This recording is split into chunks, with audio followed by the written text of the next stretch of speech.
I hate your boss part 4 రచయిత తనూజ గారు. మీరు ఓకే అంటే స్టార్ట్ చేద్దాం, లేదు మీ ఇంకా హాస్పిటల్ తీసుకుని వెళ్తామంటే కూడా మీ ఇష్టమే. కానీ అంత టైం లిమిట్ జస్ట్ 24 అవర్స్ ఆలోచించి నిర్ణయం చెప్పండి. ధైర్యంగా ఉండండి అంటూ చెప్పి వెళ్ళిపోయాడు డాక్టర్. ఆ మాటలు విన్న మేఘ అక్కడే కూర్చుండిపోతుంది. అందరూ షాక్లో ఉంటారు. ఆ సంతోష్ అంటూ ఒక్కసారిగా ఏడుస్తుంది. అక్క, మేఘ అంటూ ముగ్గురు తన చుట్టూ కూర్చుంటారు. నాన్న, నా సంతోష్ అంటూ గుండెలకు హత్తుకుంటుంది మేఘ. అక్క, బావకి ఏం కాదు, నువ్వు ఏడవకు ప్లీజ్, ఏదో ఒకటి చేద్దాం అంటుంది కీర్తి. ఏదో ఒకటి కాదు కీర్తి, 80 లక్షలు మన దగ్గర ఎలాగే, నా సంతోష్ నన్ను వదిలి వెళ్ళిపోతున్నాడు, నువ్వు ముందు టెన్షన్ పడుకు ప్లీజ్, బావని చూద్దాం రాని అందరూ ఐసీయూ బయట నుంచి చూస్తూ ఏడుస్తూ బాధపడతారు. అక్క ఇలా రా అంటూ అమ్మ అక్కని చూసుకో అని చెప్పి ఇద్దరిని కుర్చీలో కూర్చోబెట్టి నాన్న నాతో రండి అంటుంది కీర్తి. ఇద్దరు బయటికి వెళ్తారు. నాన్న, ముందు బాబాయిలు ఇంట్లో వాళ్ళకి చెప్పండి అంటుంది కీర్తి. అలాగే తల్లి అంటూ కాల్ చేసి విషయాన్ని మొత్తం చెప్తాడు. సంతోష్ వాళ్ళ కుటుంబం వెంటనే బయలుదేరుతారు. నాన్న, ఏం చేద్దాం ఇప్పుడు? సంతోష్ వల్ల నాన్న 5 లక్షలు ప్రస్తుతానికి తీసుకొస్తాను, మీరే ఏమైనా చేసి నా కొడుకు ప్రాణాలు కాపాడండి, మళ్ళీ ఎలాగైనా మీ అప్పు తీరుస్తాను అంటున్నాడు. కానీ మనం ఎలా అంత డబ్బులు అడ్జస్ట్ చేసేది అంటూ ఉండగా ప్రసాద్, నాన్న, ఇంటి డాక్యుమెంట్స్ బ్యాంకులో తాకట్టు పెడదామా? ఎప్పటికెప్పుడు ఎవరికైతే దానికి చాలా ఫార్మాలిటీస్ ఉంటాయి, అయితే షేర్ షాప్లో పెడదాం, అయినా కూడా మనకు ఒక 20 లక్షలు వస్తాయి. మీ అమ్మ అక్కవి గోల్డ్ పెడితే ఇంకో 4-5 లక్షలు వస్తాయి. మొత్తం చేరిన 25లో సంతోష్ వాళ్ళ నాన్న 5 లక్షలు, 30 లక్షలు అంతే కీర్తి. ఇంకా మనకి 50 లక్షలు కావాలి. అది కూడా ఒక్క రోజులో ఎలా సాధ్యమవుతుంది కీర్తి అంటూ ఏం చేయాలో దిక్కుతోచగా అక్కడే ఒక కుర్చీలో కూర్చుంటాడు ప్రసాద్. కీర్తి ఆలోచిస్తూ ఉంటుంది. పెళ్లి చూపులు ముగించుకొని అభయ్ దగ్గరికి వస్తాడు శ్రీ. అప్పటికే అభయ్ గదిలో అఖిల్ ఉంటాడు. ఇద్దరు ఏదో సీరియస్గా ఉన్నట్లు ఉంటారు అంటూ లోపలికి వస్తాడు శ్రీ. ఇద్దరు ఏం మాట్లాడకుండా ఉంటారు. అబ్బబ్బా, ఏం అమ్మాయిలు, ఏం కండిషన్ రా బాబు, మన వల్ల కాదురా అని మాట్లాడతాడు శ్రీ. ఫోన్ తీసుకుని అక్షయ్కి కాల్ చేస్తుంది. కీర్తి ఆలోచిస్తూ ఉండగా అక్షయ్ జ్ఞాపకం వస్తాడు. వెంటనే కాల్ చేస్తుంది. కానీ అక్షయ్ ఫోన్ స్విచ్ ఆఫ్ అని వస్తుంది. కీర్తికి ఏం చేయాలో తెలియటం లేదు. అప్పుడే శ్రీ గుర్తుకొస్తాడు. వెంటనే శ్రీకి కాల్ చేస్తుంది. ఏంటి, ఇద్దరికి ఏమైంది, మాట్లాడకుండా ఉన్నారు అంటూ ఉండగా శ్రీ ఫోన్ రింగ్ అవుతుంది. శ్రీ ఫోన్ చూస్తూ కీర్తి ఫోన్ చేస్తుంది అని అంటాడు. కీర్తినా అంటాడు అఖిల్. అవును, ఏమయ్యింది? లిఫ్ట్ చేసి స్పీకర్ ఆన్ చేయి అని అంటాడు అభయ్. స్పీకరా? ఎందుకు? చెప్పింది చెయ్యి అని అంటాడు సీరియస్గా అభయ్. శ్రీ ఒకలాగా ఇద్దరిని చూస్తూ లిఫ్ట్ చేసి స్పీకర్లో పెడుతూ హాయ్ కీర్తి, ఏంటి కాల్ అంటాడు. సార్, అది ఒక హెల్ప్ కావాలి, అందుకే కాల్ చేశాను అంటుంది టెన్షన్గా. ఏంటి, ఏదో టెన్షన్లో ఉన్నట్టున్నావు అంటూ శ్రీ అభయ్ వైపు చూస్తాడు. కీర్తి మాటలు సీరియస్గా వింటున్నాడు అభయ్. సార్, మా బావకి యాక్సిడెంట్ అయ్యింది. అయ్యో, ఇప్పుడు ఎలా? కీర్తి అన్ని విషయాలు చెప్తుంది. 80 లక్షల? అంత డబ్బులా? అవును సార్, నాకేం చెయ్యాలో తెలియటం లేదు. బావ లేకుండా అక్క బ్రతకదు. ఇప్పుడే అక్కని కంట్రోల్ చేయలేకపోతున్నా, మీరే హెల్ప్ చేయాలి అంటుంది కీర్తి. అభయ్ ఫోన్ వైపు చూస్తాడు. కీర్తి, నేనే అంటే అర్థం కావడం లేదు సార్. మేము మా ఇల్లు గోల్డ్ అన్నీ తాకట్టు పెట్టి ఆమెను కూడా 25 లక్షలు వస్తున్నాయి. బావ వాళ్ళ నాన్న 5 లక్షలు తీసుకొని వస్తున్నాడు. ఇంకా 50 లక్షలు కావాలి. మీరే అభయ్ సార్ మాట్లాడి ఎలాగైనా ఈ డబ్బులు ఇప్పించండి సార్. లైఫ్లో మీ ఆఫీస్లోనే పనిచేసి ఎలాగైనా ఆ అప్పు తీరుస్తాను అంటుంది ఏడుస్తూ కీర్తి. కీర్తి, కానీ కీర్తి, నువ్వు అడిగిన డబ్బులు కాదు, మొత్తం 80 లక్షలు నేనే ఇస్తాను అంటూ ఒక వాయిస్. అది అభయ్ వాయిస్. శ్రీ అఖిల్ ఫోన్లో విన్న కీర్తి ఆ మాటలకు షాక్. సార్ అని అంటూ ఉండగా, అవును, నేను అభయ్ని, నువ్వు చెప్పిందంతా విన్నాను. నీ పరిస్థితి నేను అర్థం చేసుకోగలను. ప్రేమించిన వాళ్ళని దూరం చేసుకుని బ్రతకడం చాలా కష్టం. అందులో మీ అక్క భర్త, అది కూడా వాళ్ళ ఇద్దరు గుర్తు తన కడుపులో పెరుగుతూ ఉన్న సమయంలో ఇలా జరగటం మంచిది కాదు. ఆ బిడ్డ జీవితాంతం తండ్రి లేని బిడ్డలా పెరగకూడదు. Sir, thank you so much, ఇంతలో మీరు ఆలోచిస్తున్నారు అంటుంది కీర్తి. కీర్తి, ఒక్క నిమిషం, చెప్పండి సార్. ఆ డబ్బులు ఇవ్వాలంటే నాది ఒక కండిషన్, అందుకు నువ్వు ఒప్పుకుంటావా? ఏ కండిషన్కైనా ఒప్పుకుంటాను సార్. నా ప్రాణం ఇవ్వమని అడిగినా సంతోషంగా ఇస్తాను. హా అంటూ చిన్న స్మైల్ అభయ్ మొహంలో. వింటున్న ఇద్దరికి ఏమీ అర్థం కావడం లేదు. అభయ్ ఏం చెప్తున్నాడు, ఏం కండిషన్ పెట్టబోతున్నాడు అని. చెప్పండి సార్, ఆ కండిషన్ ఏంటో? ఆపరేషన్ అయినా నెక్స్ట్ డే నన్ను పెళ్లి చేసుకోవాలి. వాట్ అంటూ షాక్ అవుతుంది కీర్తి. ఇక్కడ శ్రీ అఖిల్ కూడా కళ్ళు పెద్దవి చేసి నోరు ఆ అని తెరుచుకుంటారు అభయ్ కండిషన్కి. అభయ్ ఒక్కసారిగా ఇద్దరి వైపు లుక్కిస్తాడు. ఇక్కడ వీళ్ళ పరిస్థితి ఎలా ఉంది అంటే అక్కడ కీర్తి పరిస్థితి ఏంటో పాపం.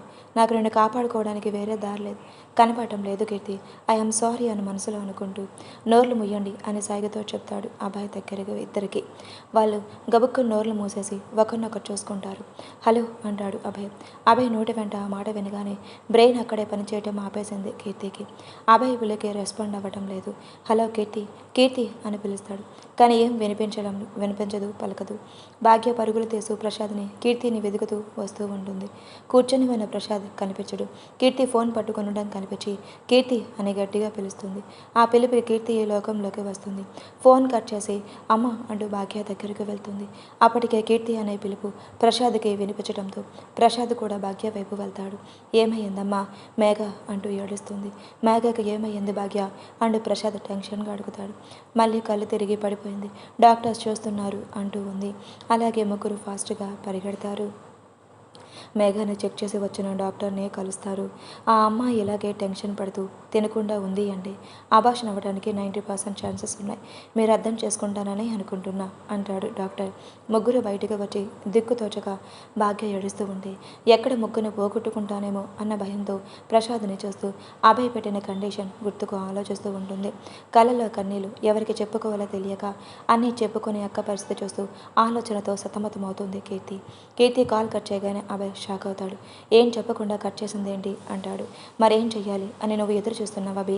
నువ్వు పెళ్లి చేసుకోవాలని కండిషన్ పెట్టగానే వెంటనే ఒప్పుకొని ఓకేసారి అంటుంది అనుకుంటున్నావా అని అడిగాడు శ్రీ.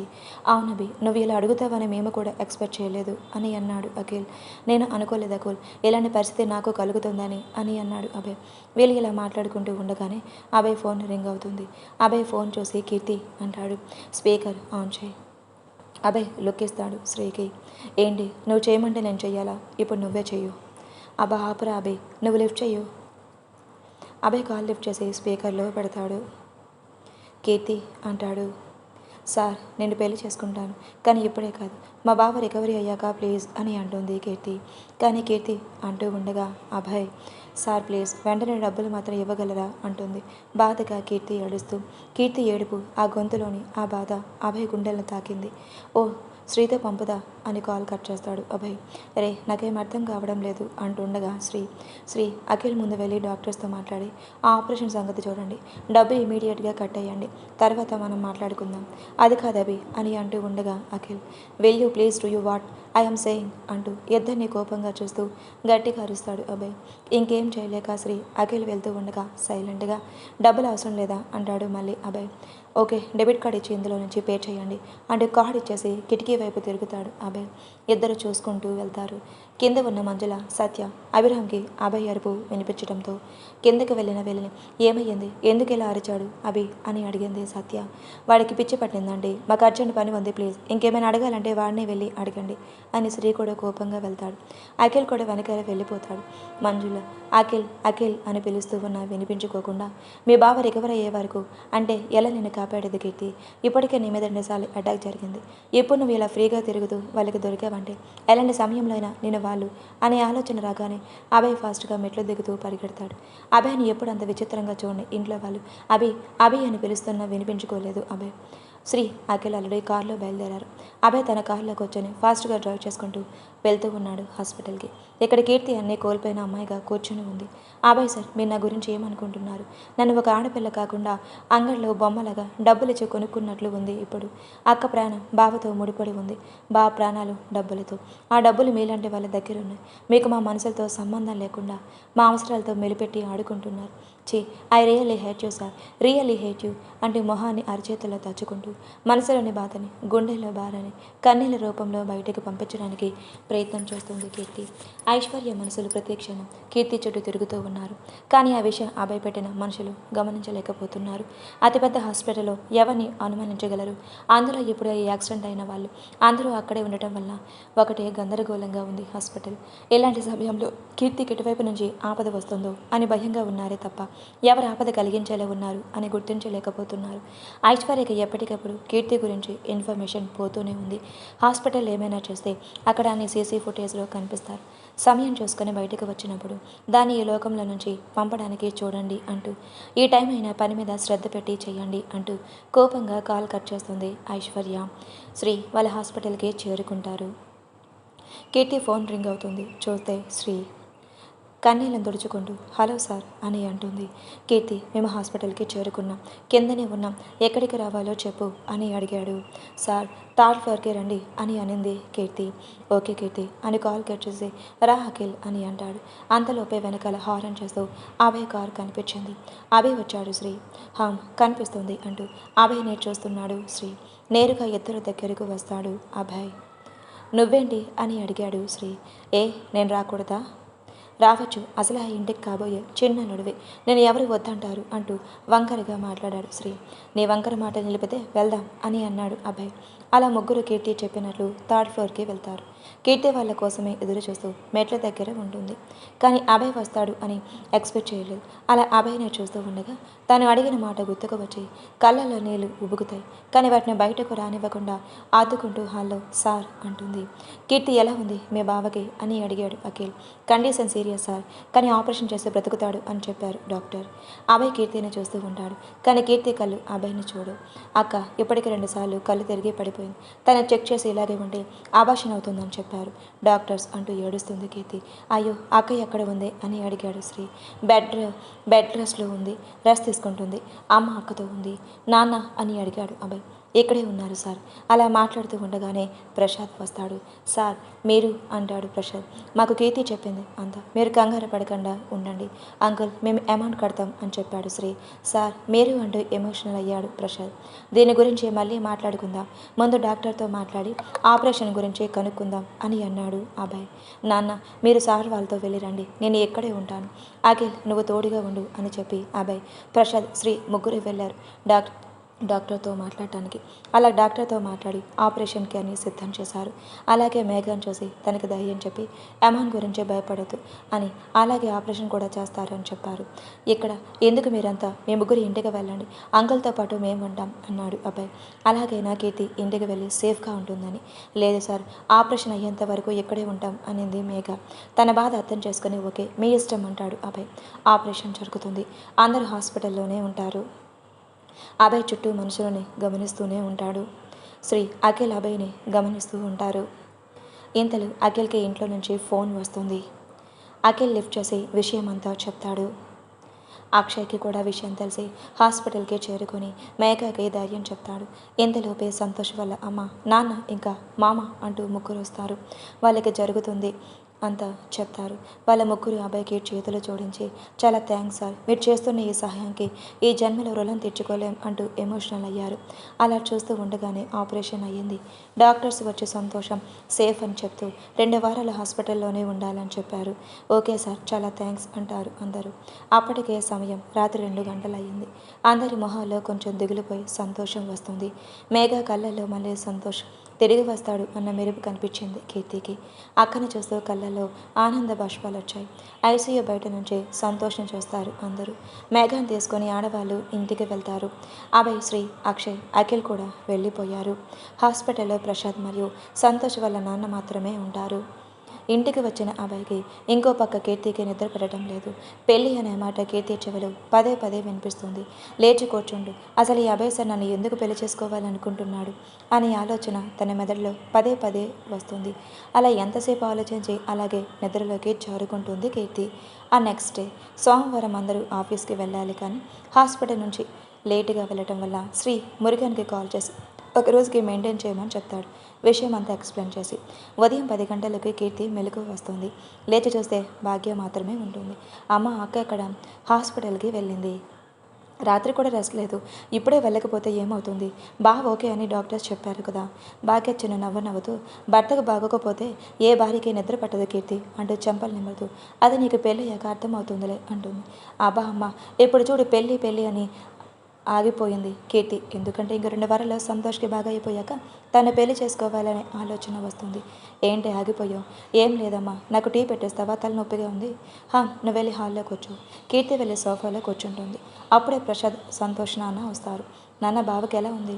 బాగానే ఉన్నాడు తల్లి, కాకపోతే ఇంకా స్పృహలోకి రాలేదు. ఎప్పుడు వస్తాడంట? ఇంకా 24 గంటల్లోపు అని చెప్పారు డాక్టర్స్. అక్క ఏం చేస్తుంది? లోపలికి వెళ్ళి చూసి వచ్చింది. నిజంగానే మీ సార్కి చాలా థ్యాంక్స్ చెప్పాలి కీర్తి. అంత సడన్గా డబ్బులు కట్టి మనందరి ఊపిరి నెమ్మదిగా పీల్చుకొనేలా చేశాడు అన్నాడు ప్రసాద్. ఆ మాటకి కీర్తి ఆలోచిస్తూ ఉంటుంది. ఇక్కడ ఇలా ఉంటే ఉదయం 11 గంటలకు అభయ్ నిద్రలేస్తూ ఉంటాడు. అప్పుడే డోర్ తడుతూ ఉన్న శబ్దం వినిపిస్తుంది. వెళ్ళి ఓపెన్ చేస్తాడు. ఎదురుగా శ్రీ. ఏంట్రా, నిద్రపోలేదా ఏంటి? నేను లేవకముందే నా ముందర వచ్చి నిలబడ్డావు. నువ్వు పెడుతూ ఉన్న టెన్షన్కి ఇచ్చిన షాక్లే మాకు నిద్ర ఒకటే తక్కువ అంటూ లోపలికి వస్తాడు శ్రీ. శ్రీకి ఒక లుక్కిస్తూ బాత్రూంలోకి వెళ్ళిపోతాడు అభయ్. అప్పుడే అఖిల్ కూడా వస్తాడు అభయ్ గదిలోకి. అభి ఎక్కడ శ్రీ? అంటూ బాత్రూమ్ సైడ్ చూపిస్తాడు. అభయ్ బయటకు రాగానే ఇద్దరిని చూస్తూ ఏంటి మీ బాధ అని అడిగాడు. శ్రీ ఫాస్ట్గా లేచి డోర్ క్లోజ్ చేసి, అసలు నువ్వేమనుకుంటున్నావు అభి? ఆ అమ్మాయి కీర్తిని అలా ఎందుకు డిమాండ్ చేసావు? నేను ఏం డిమాండ్ చేయలేదు. అవును, లాక్ చేసావు. ఏమీ ఎదురు మాట్లాడకుండా. ఎందుకంటే డబ్బులు వాళ్ళకి అవసరం. ఆ డబ్బులు నీ దగ్గరే ఉన్నాయి కాబట్టి నువ్వేం చెప్పినా చేస్తుంది అని లాక్ చేసావు. డబ్బులు ఉన్నాయి, అందుకే ఆ అమ్మాయిని కొనేసావు అన్నాడు శ్రీ. శ్రీ అంటూ గట్టిగా అరిచాడు అభయ్. నేనే అంటే కోపం వస్తుంది కదా, అదే మాట కీర్తి నోట నుంచి వింటే ఏం వస్తుంది? ఈ విషయం తెలిస్తే మన ఇంట్లో వాళ్ళు, కీర్తి ఇంట్లో వాళ్ళు కూడా ఇలాగే అనుకుంటారు. శ్రీ, నువ్వు కొంచెం ఆగు. అభి, శ్రీ చెప్పేది నిజమే, కానీ అసలు నువ్వు ఎందుకు కీర్తిని అలా అడిగావు అని అడిగాడు అఖిల్. ఇంకేం చేయమంటా నన్ను? నాకు ఇంకో ఆప్షన్ లేదు అనిపించింది. ఈ అవకాశం ఆ దేవుడు నా కోసమే ఇచ్చాడు అనిపించింది, అందుకే అలా అడిగా తప్ప. అది తప్పు అని నాకు తెలుసు. కీర్తి ఏం చేయలేక మన సహాయం అడిగితే ఇలా తనకు కండిషన్ ఇవ్వడం కరెక్ట్ కాదని తెలుసు, కానీ ఇంకో దారి కూడా లేదు అని అర్థమయ్యింది. అందుకే. ఏం మాట్లాడుతున్నావో నాకు అర్థం కావడం లేదు అభి. అర్థం కాకపోవడానికి ఏం లేదు అఖిల్. కీర్తిని ఎవరు ఎప్పుడు చంపడానికి చూస్తారు? నాకు అర్థం కావడం లేదు. తను అక్కడ వదిలి నేను ఇక్కడ నెమ్మదిగా ఉండలేను. ఆఫీస్లో అయినా ప్రొటెక్షన్ ఇవ్వగలం, కానీ తన ఇంట్లో ఎలా ఇచ్చేది? బయట వరకు మనుషులను పెట్టి మేనేజ్ చేయగలం, కానీ లోపలికి ఎవరు వెళ్తారు, ఎలా వెళ్తారు, ఏం చేస్తారు అనే ఆలోచన నా మెదడుని తిప్పి తిప్పి ప్రశ్నిస్తున్న సమయంలో ఎలాంటి అవకాశం వచ్చింది? అందుకే కీర్తిని అలా అడిగి పెళ్లి చేసుకోమని. మన ఇంట్లో నా కళ్ళ ముందే ఉండి నేను చాలా జాగ్రత్తగా చూసుకుంటాను, అందుకే అలా చేశాను. ఒకసారి నా అమ్ముని దూరం చేసుకున్నాను, ఇంకోసారి అమ్ములా ఉన్న కీర్తిని దూరం చేసుకుని నేను బ్రతకలేను అనిపించింది, అందుకే ఇలా చేశాను. తను అలా అడిగేటప్పుడు నా మనసు ఎంత బాధతో, ఎంత బరువెక్కిందో మీకు తెలియదు. హాస్పిటల్లో తను చూసిన చూపు నన్ను వెంటాడుతూనే ఉంది. తన కళ్ళలో వస్తున్న కన్నీళ్లను ఆపుకుంటూ దృశ్యం ఇక నా ముందు మెదలాడుతూనే ఉంది. మీరే చెప్పండి, నేను ఏం చెయ్యాలో అని అడిగాడు అభయ్.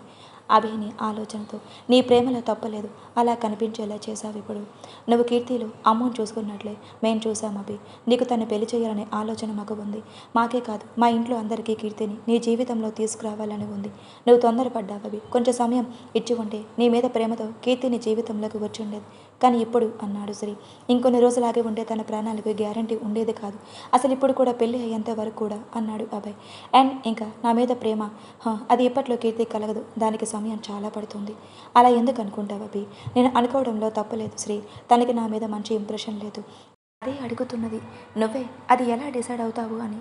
హో గాడ్, మీకు ఎలా చెప్పాలి అంటూ. ఓకే, నేను అంత పెద్ద సమస్య వస్తే నాకు నేరుగా కాల్ చేయకుండా నీకెందుకు కాల్ చేసింది? నా సహాయమే కానీ నాకు చేయలేదు. అవి సిల్లీగా మాట్లాడవద్దు. సిల్లీగా ఏం లేదు, సీరియస్గానే అంటున్నా. కీర్తి నీ దగ్గర ఉన్నంత ఫ్రీడమ్ నా దగ్గర ఫీల్ అవ్వదు, అందుకే కాల్ నీకు వచ్చింది అవి అన్నాడు శ్రీ. ప్లీజ్ ఇంకా విషయం నిద్రతో వదిలేయండి. ఎలాగో పెళ్ళి అయితే అవుతుంది, అంతవరకు తను చాలా జాగ్రత్తగా చూసుకోవాలి అంతే. సరే, ఈ విషయం ఇంట్లో వాళ్ళకి ఏమని చెప్పాలి అభి అని అడిగాడు అఖిల్. ఇప్పుడే కాదు, నేను చెప్తాను, మీరు దీని గురించి ఏమీ మాట్లాడకండి. Okay boss. కాదు కాబోయే పెళ్లి కొడుకు అన్నాడు శ్రీ.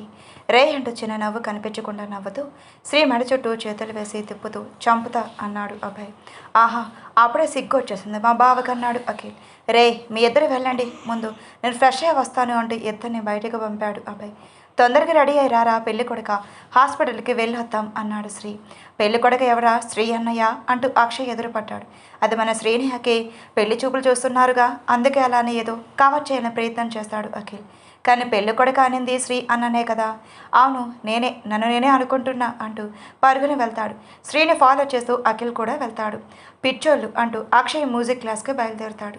అభయ్ ఫ్రెష్ అయ్యి అద్దం ముందు నిలబడి కీర్తినే గుర్తు చేసుకుంటున్నాడు. కీర్తి కళ్ళలో నీళ్లు వస్తున్నది గుర్తుకు వచ్చి అభయ్ గట్టిగా కళ్ళు మూసుకొని అక్కడే పక్కన ఉన్న సోఫాలో కూర్చుంటూ, సో సారీ కీర్తి, నేను బాధ పెడుతున్నా, కానీ ప్రామిస్, నన్ను పెళ్లి చేసుకున్నవి సంతోషంగా లేవని నీకు అనిపిస్తే ఆ బంధం నుంచి నన్ను విడిపిస్తాను. కానీ అందుకు ముందు నీకు ఎవరి వల్ల ఎలాంటి ప్రమాదం రాదు అనే నమ్మకం కలగాలి. అంతవరకు నీకు ఈ బాధ తప్పదు. సారీ ప్లీజ్, నన్ను క్షమించు. ఇలా అభయ్ ఆలోచనలు. ఇంకో పక్కన ఎలా తేల్చుకోలేని కీర్తి ఆలోచనలు. హాస్పిటల్లో సంతోష్ బ్రతికాడు అన్న సంతోషంలో మేఘ, అలాగే కుటుంబ సభ్యులు. అభయ్ కుటుంబం కూడా సంతోష్ని వెళ్ళి చూసి ధైర్యం చెప్తారు. ఏదో చేస్తున్నా అన్నట్లుగా ఆఫీస్లో ఉంటున్న కీర్తిని గమనిస్తూ ఉన్న అభయ్, ఆఫీస్లో పనులతో పాటు వెళ్ళి ఇద్దరిని గమనిస్తూ ఉన్న అఖిల్, శ్రీ, మ్యూజిక్ క్లాస్లో బిజీగా అక్షయ్, కీర్తిని పక్కగా చంపడానికి ప్లాన్ వేస్తున్న ఐశ్వర్య మనసులు. ఇలా రోజులు గడుస్తూ ఉన్నాయి. 2 వారాలు అయ్యాయి. సంతోషి డిశ్చార్జ్ చేసుకొని ఇంటికి తీసుకొని వచ్చారు. మేఘనాకి 5వ నెల మొదలవుతుంది. అభయ్కి సంతోష్ డిశ్చార్జ్ అయిన విషయం తెలిసింది. ఆఫీస్లో శ్రీ అఖిల్ని పిలిచాడు అభయ్ ఛాంబర్కి. చెప్పు అభి, కీర్తితో పెళ్లి గురించి మన ఇంట్లో ఈరోజు సాయంత్రం మాట్లాడతాను. రేపు శనివారం ఆఫీస్ లేవు, సో రేపు మనం ఫ్యామిలీని పంపించి కీర్తి వాళ్ళ ఇంట్లో మాట్లాడమని చెప్తాను. అంతకుముందు కీర్తికి ఒకసారి ఈ విషయం గుర్తు చేయాలి. మన ఇంట్లో కీర్తికి ఇస్తామనే చెప్పాలి. ఇవన్నీ ఎక్స్ప్లెయిన్ చేసి అందరినీ భయపెట్టాలి. సో కీర్తిని అడిగితే కూడా అదే సమాధానం చెప్పాలి. మీరు వెళ్ళి తనతో మాట్లాడి అలాగే చెప్పమని చెప్పండి. అండ్ పెళ్లి వారంలో జరుగుతుందని కూడా చెప్పండి అంటూ ఇద్దరు ఒకరు ముఖాలు ఒకరు చూసుకున్నారు. కీర్తిని శ్రీ ఛాంబర్కి పిలిచి యాస్టీస్ అభయ్ చెప్పినట్లు చెప్పారు. ఓకే సార్, అభయ్ సార్ ఎలా చెప్తే అలాగే చేస్తాను, కంగారు పడాల్సిన అవసరం లేదని చెప్పండి. అబ్బాయిని తప్పుగా అనుకోవద్దుకైతే, వాడు వేరే ఆలోచనతో ఇలా చేస్తున్నాడు. ఏమవుతుందో, ఎటువైపు వెళ్తుందో ఈ జీవితం అర్థం కావడం లేదు సార్. ఇప్పుడు ఎవరు ఎందుకు చేస్తున్నారో ఆలోచించే శక్తి కోల్పోయాను. మా ప్రాణాలు కాపాడి మా అక్క మొహంలో ఆనందం తెప్పించాను అన్న సంతృప్తి జన్మకి చాలు. నాకు పని ఉంది సార్, నేను వెళ్తాను అంటూ వెళ్ళిపోయింది కీర్తి. చాలా పాపం అనిపిస్తుంది కీర్తిని అలా చూస్తుంటే. కానీ అభయ్తో చెప్తే వినడు అన్నాడు అఖిల్. ఏం జరగాలో ఎప్పుడు జరగాలో అది జరుగుతూ ఉంటుంది. అఖిల్ ఎవరి కోసం ఏది ఆగదు అంటూ అఖిల్ వైపు చూశాడు శ్రీ. ఈ మధ్య నువ్వు కొంచెం ఫిలాసఫీలు ఎక్కువగా వాడేస్తున్నావు అని కనిపించటం లేదు అన్నాడు అఖిల్ శ్రీని చూస్తూ. హే అంటూ ఉండగా డోర్ శబ్దం వినిపిస్తుంది. అటువైపు చూస్తారు ఇద్దరు ఒకేసారి. ఎదురుగా అభయ్ లోపలికి వస్తూనే కీర్తితో మాట్లాడారుగా. ఏం చెప్పిందో నాకు చెప్పాలని అనిపించలేదా?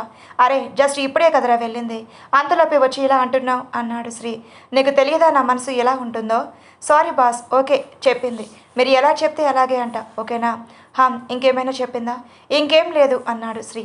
అంతసేపు మాట్లాడింది? రే, నీకంత అనుమానంగా ఉంటే నువ్వు వెళ్ళి అడుగు చెప్తుంది, నీకు కాబోయే భార్య కదా అంటూ అఖిల్ వైపు చూశాడు.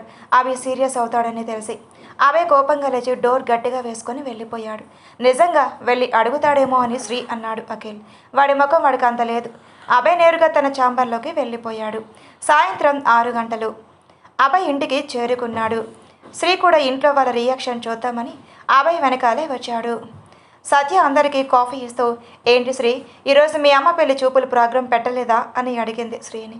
లేదండి, పెళ్లి మాటలు ఇక్కడ విందామని వచ్చాను అన్నాడు అభయ్ని చూస్తూ. కాఫీ సిప్ చేస్తూ, వావ్ సూపర్ కాఫీ అండి అన్నాడు. ఇక్కడ పెళ్లి మాటలేంటి అని అడిగింది సత్య. అమ్మ ఇప్పుడు ఈ ప్రశ్నలు అవసరమా అన్నాడు అభయ్. వదిన ఏముంది, అభయ్ ఎందుకంత సీరియస్ అవుతున్నావు అని అడిగింది హిమజ. కాఫీ కప్ టేబుల్ మీద పెట్టేసి, నేను మన ఆఫీస్లో పనిచేస్తూ ఉన్న కీర్తిని పెళ్లి చేసుకోవాలనుకుంటున్నాను. కాదు, ఫిక్స్ అయ్యాను, అది కూడా వెంటనే అని చెప్పేశాడు టక్మని. కాఫీ చేతిలో పెట్టుకుని నోరు తెరిచి చూస్తున్నారు. కరెంట్ కొట్టి షాక్ తగిలినట్టు శ్రీ అఖిల్, సత్య హిమజీ ఒకరి ముఖాలు ఒకరు చూసుకుంటున్నారు. అప్పుడు మ్యూజిక్ క్లాస్ నుంచి వస్తున్న అక్షయ్ ఆ మాట విని, అన్నయ్య నువ్వు చెప్పేది నిజమా? నా ఫ్రెండ్ కీర్తినేనా నువ్వు చెప్పేది అన్నాడు ఎగ్జాక్ట్గా అభయ్ పక్కన కూర్చుంటూ. అన్నాడు అభయ్. వావ్ సూపర్ అన్నయ్య, కీర్తి ఒప్పుకుందా? ఆ ప్రశ్నకు సత్య హిమజ కూడా క్యూరియాసిటీగా చూస్తున్నారు అభయ్ ఏం చెప్తాడా అని. ఒప్పుకుంది. వాట్, నిజంగానా? ఎన్నిసార్లు చెప్పాలి Vicky? Okay sorry, I'm so happy for both. అసలు ఎలా ఒప్పుకుందో తెలిస్తే వీడు ఏమైపోతాడో అని కొనుక్కుంటూ శ్రీ అఖిల్ చూసుకుంటున్నారు. అది కాదు అబ్బాయి, అంత సడన్గా డెసిషన్ ఏంటి అని వినిపించుకోకుండా అడిగింది సత్య. అమ్మ ప్లీజ్ నన్ను ఇంకేం అడగండి, రేపు వెళ్ళి వాళ్ళ ఇంట్లో వాళ్ళతో మాట్లాడి రండి అని చెప్పి వెళ్ళబోతూ ఉంటే అభయ్ అడుగులు ఆగాయి. ఆ మాటలు అంతా వింటున్న అభిరామ్ పిలుపు అదే. అభయ్ అటువైపు చూశాడు. కొంచెం కూర్చో అభయ్ కూర్చుంటాడు. అభిరామ్ కూడా కూర్చుంటాడు. క్లారిటీ లేకుండా ఏమైనా వెళ్ళి అమ్మాయిని అడగమంటావా అభి? కీర్తి నాకు నచ్చింది, అదే విషయం తనకి చెప్పాను. పెళ్లి చేసుకుంటావా అని అడిగాను, ఓకే చెప్పింది. ఇదంతా వాళ్ళ బావ యాక్సిడెంట్ రోజు జరిగింది, సో అందుకే ఇన్ని రోజులు చెప్పలేదు. అందరి మొహాల్లో సంతోషంతో 1000 వోల్టేజ్ బల్బ్ వెలిగినట్టు వెలుగుతున్నాయి. శ్రీ, అఖిల్ మాత్రమే ఒకరి ముఖాలు ఒకరు చూసుకుంటూ ఉన్నారు. అభయ్ అందరినీ ఒకసారి చూస్తాడు. కొంచెం అర్జెంటుగా పెళ్లి జరిగేలా చూడండి, లేదా నాకు మళ్ళీ గతం తాలూకు గుర్తులు వచ్చి నిలిపివేయి అని చెప్పినా మీరు ఆశ్చర్యపోవాల్సిన అవసరం లేదు అన్నాడు అభయ్. అభయ్ ఏం యాక్టింగ్ చేస్తున్నాడు అఖిల్ మీ బావ? అలా చేస్తే పెళ్లి తొందరగా జరుగుతుంది అని. అందరూ ఆ మాటకు ఒక్కసారిగా షాక్ అయ్యారు. అలా అంటావేంటి అభి అంటుండగా, ప్లీజ్ ఇంకా నాకేం మాట్లాడని లేదు, మీరు వెళ్ళండి రండి రేపో అంతే అని ఇంకో మాటకి తోవ లేకుండా వెళ్ళిపోయాడు అభయ్. అది ఆంటీ, పెళ్లి మాటలు చిన్నవాళ్ళు వైపు అయ్యాయి, ఇంకా పెద్దవాళ్ళు మీరు చూసుకోండి, మరి నేను వెళ్ళొస్తాను అంటే శ్రీ కూడా బయలుదేరాడు. ఏంటి వీడు ఇలా మాట్లాడతాడు?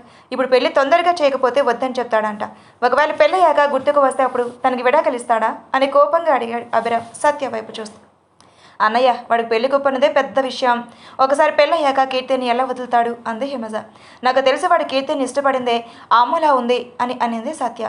పెద్దవాళ్ళు మాట్లాడుకుంటున్నది వింటున్న అక్షయ్, అమ్ములాగానా అన్నాడు.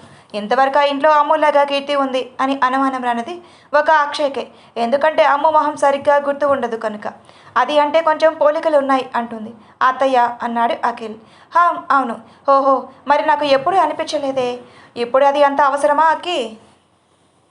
ఓకే సరే అన్నయ్య, రేపు మనం వెళ్ళి కీర్తి కుటుంబంతో మాట్లాడి కనుక్కుందాం, ఆ తర్వాత ఏం చేయాలో అది చేద్దాం అని అంది హిమజ. సరే, ఇంకా చేసేదేముంటుంది? పైకి వచ్చిన అభయ్ కీర్తి గురించి ఆలోచిస్తూ ఉంటాడు. ఖచ్చితంగా నేను తప్పుగా అనుకుంటావు, కానీ తప్పక చేస్తున్న ఈ పని అని ఫోన్లో ఉన్న కీర్తి ఫోటో చూస్తూ అంటున్నాడు. అప్పుడే కాల్ వస్తుంది. స్క్రీన్ పైన రాజ్ అని స్క్రోల్ అవుతూ ఉంటుంది. లిఫ్ట్ చేసి హలో రాజ్ అని అంటాడు అభయ్. హాయ్ అభి, ఎలా ఉన్నావు? పిచ్చి పట్టేలా ఉంది రాజ్. కీర్తిని ఎవరు చంపాలని అనుకుంటున్నారో తెలియక, ఎటువైపు నుంచి తనకి ప్రమాదం వస్తుందో తెలియక నీ బాధ నేను అర్థం చేసుకోగలను అభి. నువ్వు పంపిన ఫొటోస్లో ఉన్న వాళ్ళ గురించి ఎంక్వైరీ చేశాను. వాళ్ళు చిన్న ఆకు రౌడీలు. ఎవరైనా డబ్బులు ఇచ్చి ఎలాంటి పని చేయమని చెప్పినా చేస్తూ ఉంటారు. లైక్ కిడ్నాప్, మర్డర్స్, యాక్సిడెంట్స్ ఇలా. వాళ్ళ ఫోన్ నెంబర్ చెక్ చేశాను. అనుమానం వచ్చే కాల్స్ ఏమీ లేవు. చనిపోయేటప్పుడు వాడు ఒక ఫోన్ని కింద పడేసి అందులో ఉన్న మెమోరీస్ రెండుగా చించేశాడు రాజ్. అప్పుడు వాళ్ళు ఇంకో ఫోన్ వాడుతుంటారు ప్రొఫెషన్ కోసం. ఇప్పుడు ఏం చేద్దాం? ఇంకా ఎంక్వైరీ పూర్తి అవ్వలేదు అభి, చూద్దాం. వాళ్ళకి కనిపెట్టే వరకు కొంచెం జాగ్రత్తగా చూసుకో. Okay Raj, thank you. And ఇంకో విషయం అడగాలని కాల్ చేశాను అభి. అడుగు రాజ్. కీర్తికి ఇంతకుముందు లవ్ అంటే తనకు ఎవరైనా ఇష్టపడటం కానీ, లేదా తను ఎవరైనా ఇష్టపడటం కానీ అలాంటిది ఉన్నాయా? అది నాకు సరిగ్గా తెలియదు, కానీ అక్షయ్ కీర్తి క్లాస్మేట్ అండ్ బెస్ట్ ఫ్రెండ్. ఒకసారి అడిగితే అలాంటిది ఏమీ లేదు అన్నాడు రాజ్. ఓకే, మేబీ అక్షయ్ కూడా తెలియకుండా ఉండేదానికి ఛాన్సెస్ ఉంటాయిగా. ఒకసారి కీర్తిని అడిగి కనుక్కో, ఎందుకంటే మన ఆ కోణంలో ఆలోచిస్తేనే మంచిది అనిపిస్తుంది. డెఫినెట్లీ నేను అడుగుతాను. కనుక్కున్నా కాల్ చేయి. Okay Raj, bye. Call cut చేసి మళ్ళీ ఆలోచనలో పడిపోతాడు అభయ్. ఆఫీస్ నుంచి ఇంటికి వచ్చిన కీర్తి చాలా డల్గా ఉంటుంది. తన గది దాటి బయటికి రాకుండా అభయ్తో పెళ్లి గురించి ఆలోచిస్తూ ఉంటుంది. సమయం 8 అవుతుంది. ఎప్పుడు 6 గంటలకు వచ్చి గడియ పెట్టుకుంది. ఇంతవరకు డోర్ తెరవలేదు. నేను అడిగితే ఏం చెప్పదు. నువ్వు వెళ్ళి ఏంటి విషయం కనుక్కోమేగా అంటుంది భాగ్య. సరే అమ్మా, నేను వెళ్ళి కనుక్కుంటాను. కీర్తి గది తలుపులు తడుతూ పిలుస్తుంది మేఘ. కళ్ళలో నుంచి వస్తున్న కన్నీళ్లను తుడుచుకుంటూ, వస్తున్న అక్క అంటూ తన మొహాన్ని ఒకసారి అద్దంలో చూసుకుంటూ సరి చేసుకుంటుంది. తలుపులు తెరిచి, ఏంటక్క? మేఘ లోపలికి వెళ్ళి బెడ్ పైన కూర్చుంటూ, ఏంటి డల్గా కనిపిస్తున్నావు? కొన్ని రోజులుగా నువ్వే చెప్పావుగా అని నేను అడగటం లేదు, నువ్వేమో ఏమీ చెప్పడం లేదు అంటుంది మేఘ. ఆఫీస్లో గవర్నమెంట్ ప్రాజెక్ట్ చేస్తున్నాం కదా అక్క, ఆ టెన్షన్ అంతే. అంతేనా, లేదా మీ బాస్ ఇంకేమైనా అంటున్నాడా? అదేం లేదక్క, మా బాసులు ఇప్పుడు చాలా మార్పులు కనిపిస్తున్నాయి అంటూ ఆలోచనలోకి వెళ్ళింది. ఓహో, ఏంటో ఆ మార్పులు? మంచిగా మాట్లాడుతున్నాడక్క, ఇంకేం లేదు. మనకెంత పెద్ద సహాయం చేశారు. నిజంగానే ఏదో అదృష్టం చేసుకొని ఉండాలి మనం. అలాంటి మనిషి మనకు పరిచయం ఉండాలి అంటే. కానీ కీర్తి ఎలాంటి ఎదురుచూపు లేకుండానే అంత సహాయం చేశారు అంటే నేను నమ్మలేకపోతున్నానే అంటుంది మేఘ. నిజమే, నేను కూడా నమ్మలేకపోతున్నా అలా అడుగుతారు అని. ఎలా? అదే, ఏమి అడగకుండా సహాయం చేస్తారు అని. సరే, అమ్మ దిగులు పడుతుంది. నువ్వేదో బాధలో ఉన్నావని మామూలుగా ఉండు. ఆఫీసు విషయాలు అక్కడే మర్చిపో, ఓకేనా? ఓకే అంటూ ఉండగా కీర్తి ఫోన్ రింగ్ అవుతుంది. నువ్వు మాట్లాడేసారా, నేను బావ దగ్గరకు వెళ్తాను. ఓకే అక్క. ఫోన్ చూస్తే అభయ్ సార్ అని ఉంటుంది. ఈ టైంలో ఎందుకు కాల్ చేస్తున్నారు? శ్రీ సార్కి చెప్పేశానుగా. కాల్ కట్ అవుతుంది. నిద్రపోతుంటుందా అని ఆలోచిస్తూ ఉంటాడు. కానీ రాజ్ చెప్పిన దాని గురించి కూడా నేను ఆలోచించాలి. ఒకవేళ కీర్తి ఇంకెవరినైనా ఇష్టపడుతుంటే నేను చాలా పెద్ద తప్పు చేస్తున్నట్లు అవుతుంది. అలా అనుకుంటూ మళ్ళీ కాల్ చేస్తాడు. ఈసారి ఒకే రింగికి కాల్ లిఫ్ట్ చేస్తుంది Keerthi. Hello sir. Hi Keerthi, are you free? మాట్లాడొచ్చా? ఫ్రీగానే ఉన్నాను సార్. ఓకే, నేను స్ట్రైట్గా ఒక ప్రశ్న అడుగుతాను, టక్మని సమాధానం చెప్పు. Okay sir. కీర్తి, నువ్వు ఎవరినైనా ప్రేమిస్తే చెప్పు, ఈ పెళ్ళి నిలిపివేస్తాను. లేదు సార్, నేను ఎవరిని ప్రేమించడం లేదు. ఇన్ఫ్యాక్ట్ నేను ఎవరిని ప్రేమించకూడదు అని అనుకున్నాను. అందుకే అలాంటిది ఏమీ లేదు. అండ్ ఇంకో విషయం కూడా, ఈ జన్మలో పెళ్లి కూడా చేసుకోకూడదు అనుకున్నాను. మేబీ అందుకే ఏమో ఆ దేవుడు నాకు ఇలాంటి పరిస్థితి కల్పించాడు. అభయ్ చాలా బాధపడతాడు కీర్తి మాటలకు. కీర్తి ఇంకో విషయం అడగాలి. అడగండి సార్. నిన్ను ఇంతకు ముందు ప్రేమించమని ఎవరైనా బలవంతం చేయడం కానీ లేదా ప్రేమించకపోతే బెదిరించడం కానీ చేశారా? ఆ ప్రశ్న అడగగానే కీర్తి ముందు భయంకరమైన సిచ్యువేషన్, తను అనుభవించిన నరకం, ఒకరు తను ప్రేమించని వేధించడం కళ్ళ ముందు కదలాయి. ఆ దృశ్యాలు కళ్ళ ముందుకు రాగానే చెమటలు పట్టాయి. శరీరం అంతా వణుకుతుంది. భయంతో గుండె వేగాన్ని పెంచుతుంది. కళ్ళు తిరగటం మొదలవుతుంది. కీర్తి, కీర్తి అని గట్టిగా ఒక అంటూ మళ్ళీ ఆలోచన నుంచి ప్రస్తుతానికి వచ్చింది కీర్తి. ఏమైంది? ఏం మాట్లాడడం లేదు. ఏం లేదు సార్, నాకు కొంచెం టైర్డ్గా ఉంది, బాయ్ సార్. కీర్తి అని అబ్బాయి పిలుస్తున్న కాల్ కట్ చేస్తుంది కీర్తి. అలాగే కీర్తి బెడ్ పైన కూర్చుంటూ ఆలోచనలో పడుతుంది. కీర్తి, కీర్తి ఇటు చూడు ప్లీజ్. అన్న, నన్ను విసిగించకండి. అన్న, అన్న అని పిలవకు. ఎన్నిసార్లు చెప్పాను నీకు? ఏడుస్తూ బిక్కుమని చూస్తుంది కీర్తి.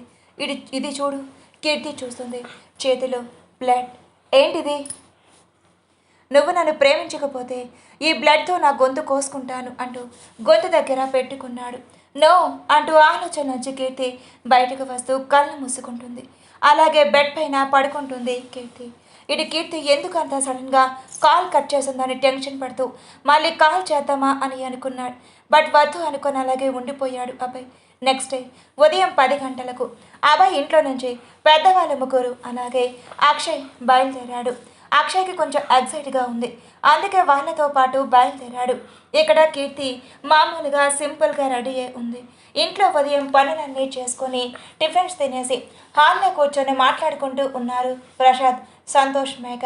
భాగ్య మాత్రం మధ్యాహ్నం భోజనానికి రెడీ చేస్తుంది. కీర్తి తన రూమ్లోనే ఉంది. 10:30 కీర్తి వాళ్ళ ఇంటి ముందు కారు ఆగుతుంది. ఎవరా అని ప్రసాద్ బయటకు వెళ్ళాడు. అబ్బాయి కుటుంబాన్ని చూస్తూ సంతోషంగా లోపలికి ఆహ్వానిస్తాడు. మేఘ కూడా లేని వాళ్ళకి లేచి వాళ్ళకి నమస్కారం చేస్తూ కూర్చోమని చెప్తుంది. అక్క, కీర్తి ఎక్కడా అని అడుగుతాడు అక్షయ్. లోపల అని కీర్తి గది చూపిస్తుంది. అక్షయ్ వెళ్ళిపోతాడు. భాగ్య వాళ్ళని చూసి నమస్కారం అండి, మీరు ఇక్కడ అంటూ ఉండగా అవన్నీ తర్వాత, ముందు మంచినీళ్ళు ఇవ్వు అంటాడు ప్రసాద్. భాగ్య అందరికీ మంచినీళ్ళు ఇస్తుంది. ఇప్పుడు ఎలా ఉంది సంతోష్ అని అడిగాడు అభిరామ్. బాగుంది అంకుల్, నేను హెల్త్ బాగయ్యాక పర్సనల్గా వచ్చి థ్యాంక్స్ చెప్తామని అనుకున్నా అన్నాడు సంతోష్. అదేం పర్వాలేదు బాబు, నువ్వు బాగా రికవరీ అయ్యావు, అదే సంతోషం అనింది సత్య. థ్యాంక్స్ అండి. నీకు ఆరోగ్యం అంతా బాగానే ఉందా మేఘ అని అడిగింది. బాగుందండి, కూర్చో, ఎందుకు నిలబడి ఉన్నావు అంటూ వీళ్ళు మాట్లాడుకుంటూ ఉండగా కీర్తి గదిలోకి అక్షయ్ వెళ్ళి హాయ్ వదిన గారు అన్నాడు. కీర్తి ఎవరా అని చూస్తే అక్షయ్. కీర్తి ఒక లుక్ ఇస్తుంది. హాయ్, ఆఫీస్లో చేరి మా అన్నయ్య మనసు దోచుకున్నా, సూపర్ అంటాడు. మీ ఇంట్లో వారు ఎలాంటి అభ్యంతరం చెప్పలేదా? ఎందుకు చెప్తారు? అసలు అభి అన్నయ్య పెళ్లి చేసుకుంటాను అనడమే ఆశ్చర్యం. ఈ జన్మలో పెళ్లి చేసుకోకూడదు అనుకున్నాడు, అలాంటిది నిన్ను నచ్చి చేసుకుంటున్నాడు. యువర్ వెరీ లక్కీ అన్నాడు Akshay. Hey thank you, but మీ అన్నయ్య ఎందుకు ఈ జన్మలో పెళ్లి చేసుకోకూడదు అనుకున్నాడు? అదంతా ఒక పెద్ద స్టోరీలే, నేను మళ్ళీ చెప్తాను. ఇంకెవరు వచ్చారు? అందరూ వచ్చారు పెద్దవాళ్ళు, రా వెళ్దాం. ఇప్పుడే వద్దులేరా, ఏదోలా ఉంది. అబ్బో, మా కోపిస్టువేనా నువ్వు? ఇప్పుడు ఆ కోపిస్టు కాసా బాధిష్టి అయ్యిందిలే అనింది స్లోలో. బాధిష్టి అంటే అబ్బా నై అనకరా, కొంచెం ఉండు. సర్లే, ఏదో టెన్షన్లో ఉన్నాను. థ్యాంక్ యూ అర్థం చేసుకున్నందుకు. మీ అమ్మ వాళ్ళు ఏమైనా అంటారని అంటూ ఉండగా కీర్తి ఒక లుక్ ఇస్తుంది. సరే నేను వెళ్తున్నా, నువ్వు వస్తావా లేదా? రావాలిగా, తప్పదు, పద అంటూ ఇద్దరు బయటకు వస్తారు. అప్పటికి మంచినీళ్ళు తాగి మాట్లాడుతూ ఉన్నారు మామూలుగా. కీర్తి వెళ్ళి అందరినీ పలకరించింది. ప్రసాద్ గారు మేము ఒక ముఖ్యమైన విషయం గురించి మాట్లాడదామని వచ్చాం ఇక్కడికి. చెప్పండి సార్. సార్ అవసరం లేదు, అభిరామ్ అనే పిలవండి. అది కొంచెం కష్టమే. అభిరామ్ చిన్నగా నవ్వుతూ, డొంక తిరుగుడు మాట్లాడటం నాకు ఇష్టం లేదు, అందుకే నేరుగా మాట్లాడతాను. అభిరామ్ అలా అంటుంటే డబ్బుల విషయం గురించేమో అని అనుకుంటున్నారు. పర్వాలేదు సార్, మీరు నేరుగానే మాట్లాడండి అన్నాడు ప్రసాద్. మీ అమ్మాయి కీర్తిని మా పెద్ద అబ్బాయికి అడుగుదామని వచ్చాం. ఆ మాట వినగానే ఇంట్లో అందరూ ఒక్కసారిగా షాక్ అయ్యారు. సార్ మీరేమంటున్నారో అర్థం కాలేదు అని అన్నాడు ప్రసాద్. ఇందులో అర్థం కాకపోవడానికి ఏం లేదు అన్నయ్య గారు, మీ కీర్తిని మా ఇంటి కోడలుగా పంపించమని అడుగుతున్నాం అంటుంది సత్య చిన్న చిరునవ్వుతో. ఆ మాటకి ప్రసాద్ కీర్తి వైపు చూస్తాడు. భాగ్య, మేఘ అసలు ఆనందం పట్టలేకపోతున్నారు. నిజంగానే అడుగుతున్నారా లేదా అని రాగం తీస్తూ భాగ్య అడుగుతుంటే, అయ్యో ఆంటీ, నిజంగానే నా బెస్ట్ ఫ్రెండ్, మీరు ఒప్పుకుంటే మా అన్న భారీగా నాకు వదినగా మా ఇంట్లో వస్తుంది. మీరు దిగులు పడకండి, నా గురించి మీకు బాగా తెలుసు కదా, కీర్తిని ఎలా చూసుకుంటానో అంటూ వాగుతున్నాడు అక్షయ్. అంటే ఏంట్రా, మేము బాగా చూసుకోమనా అని అడిగింది హిమజ. మాకేం చెప్పాలో అర్థం కావడం లేదు సార్, నిజంగానే చాలా ఆశ్చర్యంగా ఉంది. మాకు కూడా నేను అబ్బాయి వచ్చి కీర్తిని పెళ్లి చేసుకుంటాను, కీర్తిని అడిగాను, ఓకే చెప్పింది. ఇంకా వాళ్ళ ఇంట్లో వాళ్ళని పెళ్లి అడిగి వాళ్ళ అభిప్రాయం తెలుసుకోండి అంటే మీకన్నా ఎక్కువగానే ఆశ్చర్యపోయాం అన్నాడు అభిరామ్. ఒక్కసారిగా పెద్ద షాక్ తగిలింది ఇంట్లో వాళ్ళకి. అందరూ ఒక్కసారిగా కీర్తి వైపు చూశారు. కీర్తి కూడా అందరి వైపు చూసింది. అమ్మో, అయ్యో, తనేమి అనకండి అన్నయ్య గారు అనింది సత్య. ఎంత మాటమా, మా కీర్తిని మాకు తెలిసి తిట్టిందే కానీ కొట్టింది కానీ లేదు. ఎందుకంటే తను మా చిన్న వయసులో నుంచే చాలా తెలివిగలది. మాకు ఆశ్చర్యం వేసి చూసాం. ఈ జన్మలో పెళ్లి చేసుకొని అంటూ ఉండేది, అదే తను ఒప్పుకుంది అంటే అందుకే అలా చూసాం, తప్పుగా అనుకోకండి అని చెప్పాడు ప్రసాద్. మంచిది, అయితే మీకు సంబంధం సమ్మతమేగా ప్రసాద్ గారు అని అడిగాడు అభిరామ్. పూర్తిగా ఇది మా ఇష్టమే, ఇంకా తన మాటే మా మాట. సంతోషం అన్నయ్య గారు, కీర్తి జాతకం మాత్రం ఇవ్వండి, ఎంత తొందరైనా వీలైతే అంత తొందరగా పెళ్లి జరిపించాలి. అబ్బాయి ఆర్డర్, సో మేము అన్నీ చేసుకుంటాం, మీరు అలాంటి శ్రమపడాల్సిన అవసరం లేదు. అవును, మీరు వేరే పెద్దాడు, ఈ పరిస్థితి మేఘ కూడా ఒత్తి మనిషి కూడా కాదు, కాబట్టి మీరు వాళ్ళని చూసుకోండి, మేము పెళ్లి పని చూసుకుంటాం. మీకు అంతగా అవసరమైతే కీర్తి బెస్ట్ ఫ్రెండ్గా ఉన్నాడుగా, వాడు సహాయం చేస్తాడు అనేది హిమజ. నేను రెడీ అయ్యాం, సో ఎగ్జైట్ అన్నాడు ఊగుతూ అక్షయ్. అందరూ నవ్వుకుంటూ ఉన్నారు. భాగ్య వెళ్ళి కీర్తి జాతకం తెప్పిస్తుంది. అలా పెళ్లి మాటలు పూర్తి చేసుకొని తిరిగి ఇంటికి వెళ్ళేటప్పుడే ఇద్దరు జాతకాలను చూపించి డేట్ ఫిక్స్ చేసుకొని వెళ్తారు అబ్బాయి కుటుంబం వాళ్ళు. ఇటు అభిరామ్ వాళ్ళు వెళ్ళాక కీర్తిని అందరూ కూర్చోబెట్టి ఇలా మాట్లాడుతూ ఉంటారు. కీర్తి, నీకు నిజంగానే ఇష్టమేనా ఈ పెళ్ళి లేదా అని సందేహంగా అడిగారు ప్రసాద్. లేదు నాన్న, నిజంగానే మనస్ఫూర్తిగా పెళ్లికి ఒప్పుకున్నాను, అదేమో నాకే నమ్మకం కలగడం లేదు అంది. అదే మరి మ్యాజిక్, నీకు అబ్బాయికి పెళ్లి జరగాలని ఆ దేవుడి నిర్ణయం, అందుకే నువ్వు ఒప్పుకునేసావు. వాళ్ళు మనకి చేసిన సహాయానికి ఇలా కీర్తిని ఇచ్చి రుణం తీర్చుకుంటున్నాం అనుకుందాంలే నాన్న అంది మేఘ. అంటూ కీర్తి వైపు చూస్తాడు ప్రసాద్. ఏదో అనుమానంగా అనిపిస్తుంది కీర్తిని చూస్తుంటే. మీకు అనుకున్నా అనుకోకపోయినా నిజంగానే అభయ్ సార్కి పడిన బాకీని తీరుస్తున్నాను అనుకుంటూ ఉంటుంది కీర్తి మనసులో.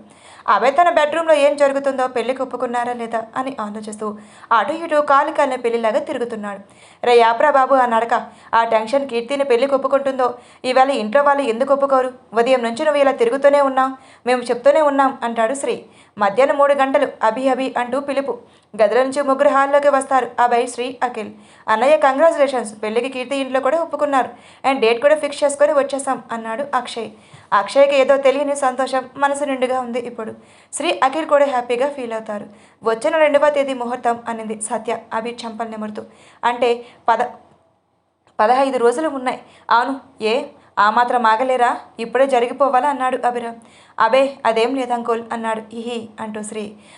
మనమే పెళ్లి పనులన్నీ చేసుకుంటాం అని చెప్పాం, ముందు ఆ పన్ను చూడండి. నాకు కొంచెం టైర్డ్గా ఉంది, రెస్ట్ తీసుకొని సాయంత్రం వాళ్ళకి కాల్ చేసి డేట్ గురించి చెప్తాను అని తన గదిలోకి వెళ్ళిపోయాడు అభిరామ్. ఎలాగైతే మా అభి పెళ్లి కొడుకు అవుతున్నాడు, మేము కన్న కలలు నిజమవుతున్నాయి అంటుంది హిమజ నవ్వుతూ. అవునంటే అంటాడు శ్రీ. అభయ్ కీర్తి గురించి ఆలోచిస్తూ ఉంటాడు. సత్య, హిమజ కూడా రెస్ట్ తీసుకోవడానికి వెళ్తారు. అభయ్ మ్యూజిక్ క్లాస్కి వెళ్ళిపోతాడు. వీళ్ళ ముగ్గురు మీటింగ్ పడతారు. మళ్ళీ అభిరామ్ వాళ్ళ కీర్తి ఇంటికి వచ్చిన విషయం ఐశ్వర్యకి చెప్పారు తన మనసులో. ఎవరో కారులో 4 వచ్చారు, ఒక 2 గంటలు ఉండి వెళ్ళిపోయారు మేడం అని. వాళ్ళ ఇంట్లో ఎవరికి యాక్సిడెంట్ అయ్యిందన్నారుగా, వాళ్ళని చూసేకి వచ్చుంటారులే. మీరు అన్నిటికీ కంగారు పడి నన్ను కంగారు పెట్టకుండా ముందు ఆ కీర్తిని చంపడానికి మంచి అవకాశం చూడండి అంటూ కాల్ కట్ చేస్తుంది ఐశ్వర్య. కీర్తి ఆల్రెడీ డల్గా ఉంది. ఇలాంటి సమయంలో చుట్టూ ఏం జరుగుతుందో అసలు గమనించలేదు. సాయంత్రం అభిరామ్ కాల్ చేసి ప్రసాద్కి పెళ్లి డేట్ గురించి చెప్పాడు. అంత తొందరగా అంటే మాకు మరి అంటాడు ప్రసాద్. చెప్పాంగా ప్రసాద్ గారు, మీరు దీని గురించి కంగారు పడకండి. అన్ని పనులు మేమే చూసుకుంటాం. మీరు జస్ట్ ఆ అమ్మాయికి ఏం కావాలో అవి చూసుకోండి అండ్ బంధువులకి ఇన్విటేషన్ ఇవ్వండి అంతే. సరే సార్, మీ ఇష్టం. ఇంకా సార్ ఏంటి, బావా అని పిలవండి. నేను అలాగే పిలుస్తాను, మన ఇంకా బంధువులమే కదా. అవుననుకోండి, కానీ సడన్గా పిలవాలంటే అని ఆలోచిస్తున్నాను. అది మెల్లగా అలవాటు అవుతుంది రండి. ఉంటాను బావ మరి. సరే బావగారు. వెరీ గుడ్ బావగారు. ఇక నుంచి బావ అనే పిలువు కోసం ఎదురు చూస్తూ ఉంటాను. పెళ్లి డేట్ గురించి ఇంట్లో అందరికీ చెప్తాడు ప్రసాద్. కీర్తి ఆలోచిస్తూ తన గదిలోకి వెళ్తుంది. భాగ్య, నువ్వు ఒక నిమిషం ఇలా రా అంటూ భాగ్యాన్ని పిలుచుకొని మేడం మీదకి వెళ్తాడు ప్రసాద్. ఏంటండి అంటుంది భాగ్య. భాగ్య, నేను కీర్తి గురించి అబ్బాయికి చెప్పాలి అనుకుంటున్నాను. కీర్తి గురించి ఏం చెప్పాలి? అదే, తను మనకి పుట్టిన అమ్మాయి కాదు అని అంటూ ఉండగా, పిచ్చా మీకు అని అంటుంది భాగ్య. అది కాదు భాగ్య, పెళ్లి చేసుకున్న అబ్బాయి తన కీర్తి గురించి, తన గతం గురించి తెలియడం చాలా అవసరం. ఏం అవసరం? నాకు తెలియక అడుగుతా. ఏం అవసరం చెప్పండి. ఎప్పుడు 10 సంవత్సరాల ముందు జరిగింది, ఇప్పుడు ఎందుకు బయటకు తీయటం? నేను చెప్పేది ఆలోచించు భాగ్య, కోపం తెచ్చుకోకు. ఒకవేళ కీర్తికి తన గతం గుర్తుకు అంటూ ఉండగానే, తనకి ఇప్పుడు 22 సంవత్సరాలు అయ్యింది. ఇన్ని సంవత్సరాల నుండి జ్ఞాపకాలని గతం పెళ్ళయ్యాక గుర్తుకు వస్తుందా? అరే భాగ్య, ఎందుకంత గోల చేస్తున్నా? చూడండి, కీర్తి నా బిడ్డ. మీరు అలా అనుకోవచ్చు, కానీ అది నా కన్న కూతురే. ఇప్పుడు అది నా కన్న కూతురు కాదు అని అందరికీ తెలిసి లాస్ట్కి కీర్తి కూడా తెలిసిందంటే నా వల్ల కాదు తట్టుకోవటం. మీరు చెప్పడానికి వీల్లేదు అంటూ ఏడుస్తూ ఎమోషనల్ అవుతుంది భాగ్య. సరే సరే ఏడవకు, చెప్పనులే. నువ్వు చెప్పినట్లే కీర్తి గతం నుంచి ఎవరితో చెప్పను అంటాడు ప్రసాద్. కానీ మనసులో మాత్రం చెప్పకపోతే ఎలా అని కూడా అనుకుంటాడు. ఏంటి ఆలోచిస్తున్నారు? ఏం లేదులే, నువ్వు కిందకి వెళ్ళి మేఘాన్ని చూసుకో, నేను కొంచెం సేపు ఆగి వస్తాను అంటూ భాగ్య వెళ్ళిపోతుంది. నువ్వు చెప్పేది మనసులో నుంచి ప్రేమగా భాగ్య, కానీ నేను నా బాధ్యత ఆలోచిస్తున్నాను. ఈ నిర్ణయం ఇప్పుడు కాదు, ఎప్పుడైతే కీర్తి జీవితంలోకి ఇంకొక రావాల్సిన సమయం వస్తుందో అని నాకు అర్థమైన రోజే తీసుకున్నాను. ఇన్ని రోజుల కీర్తి మనతో, మన కళ్ళ ముందే ఉంటుంది కాబట్టి ఆ నిజం ఎవరికి తెలియాల్సిన అవసరం లేదు. కానీ ఇప్పుడు కీర్తి ఇంకొకరికి సొంతం కాబోతుంది. ఈ నిజం అతనికి తెలియాలి. భాగ్య, నన్ను క్షమించు, నేను చెప్పకుండా ఈ విషయం దాచిపెట్టి కీర్తి పెళ్లి చేయలేను అంటూ అబ్బాయికి నిజం చెప్పాలని నిర్ణయం తీసుకుంటాడు ప్రసాద్. నెక్స్ట్ డే ఆదివారం కాబట్టి ఆఫీస్ ఉండదు. కీర్తికి కాల్ చేస్తాడు అబ్బాయి. ఫోన్ స్విచ్ ఆఫ్ అని వస్తుంది. రాత్రి అంతా ఆలోచనలతో నిద్రపోనే కీర్తి గాఢ నిద్రలో ఉంటుంది. ఫోన్కి ఛార్జింగ్ పెట్టగా స్విచ్ ఆఫ్ అవుతుంది. అది గమనించుకోదు కీర్తి. అభయ్కి వాళ్ళ ఇంట్లో నెంబర్స్ ఎవరిది తెలియదు. అక్షయ్ హెల్ప్ తీసుకొని కీర్తి గురించి కనుక్కుంటాడు. మధ్యాహ్నం కీర్తిని లంచ్కి బయటకు తీసుకుని వెళ్ళాలి అని అనుకుంటున్నాను, రెడీగా ఉండమని చెప్పమని చెప్పాడు. ప్రశాంత్ కూడా అభయ్ మాట్లాడాలి అనుకోవటం వల్ల కీర్తితో వెళ్ళాలి అనుకుంటాడు. కానీ వాళ్ళ ఇద్దరి మధ్యలో ఎందుకులే అనుకుని మళ్ళీ వద్దు అనుకుంటాడు. కీర్తికి విషయం చెప్పడం వల్ల మధ్యాహ్నంకి రెడీ అయి ఉంటుంది. అభయ్ వచ్చి పికప్ చేసుకొని వెళ్తాడు. ఐశ్వర్య మనసులు అభయ్ కార్ని ఫాలో చేస్తారు. కార్లో కూర్చొని ఒక పలకరింపు తప్ప ఇంకేం మాట్లాడకుండా ఉంటుంది కీర్తి. కీర్తి పరిస్థితి అర్థం చేసుకున్న అభయ్ కీర్తిని అలా చూస్తూ ఉంటే చాలా బాధ వేస్తుంది. కానీ తప్పదు అని మనసులో అనుకుంటూ, ఎలా ఉన్నావు కీర్తి అని అడిగాడు. ఓకే సార్, నీతో చాలా విషయాలు మాట్లాడాలి అనుకుని వస్తాను, కానీ ఎలా మొదలు పెట్టాలో అర్థం కావడం లేదు. ఒక కండిషన్ అని చెప్పి పెళ్లి చేసుకోవాలి అని చెప్పారుగా, చాలా ఈజీగా అలాగే అడగండి అంటుంది కీర్తి. కీర్తి మాట మనసుకి ముళ్ళులాగా గుచ్చుకుంది అబ్బాయికి. కీర్తి ఆ విషయం గురించి మాట్లాడటానికి ఈ లంచ్. నాకు తెలుసు నీకు నా మీద చాలా కోపమే ఉంటుంది అని. ఐ ప్రామిస్, మన పెళ్లి జరిగిన 1 సంవత్సరానికి మన ఇద్దరం విడాకులు తీసుకుందాం. ఏం చెప్తున్నారో అర్థమవుతుందా సార్? మీకు అలాంటప్పుడు ఇప్పుడు ఎందుకు అంత అర్జెంటుగా ఈ పెళ్లి ఎందుకు చేసుకోవాలి అని టెన్షన్గా అడుగుతుంది కీర్తి.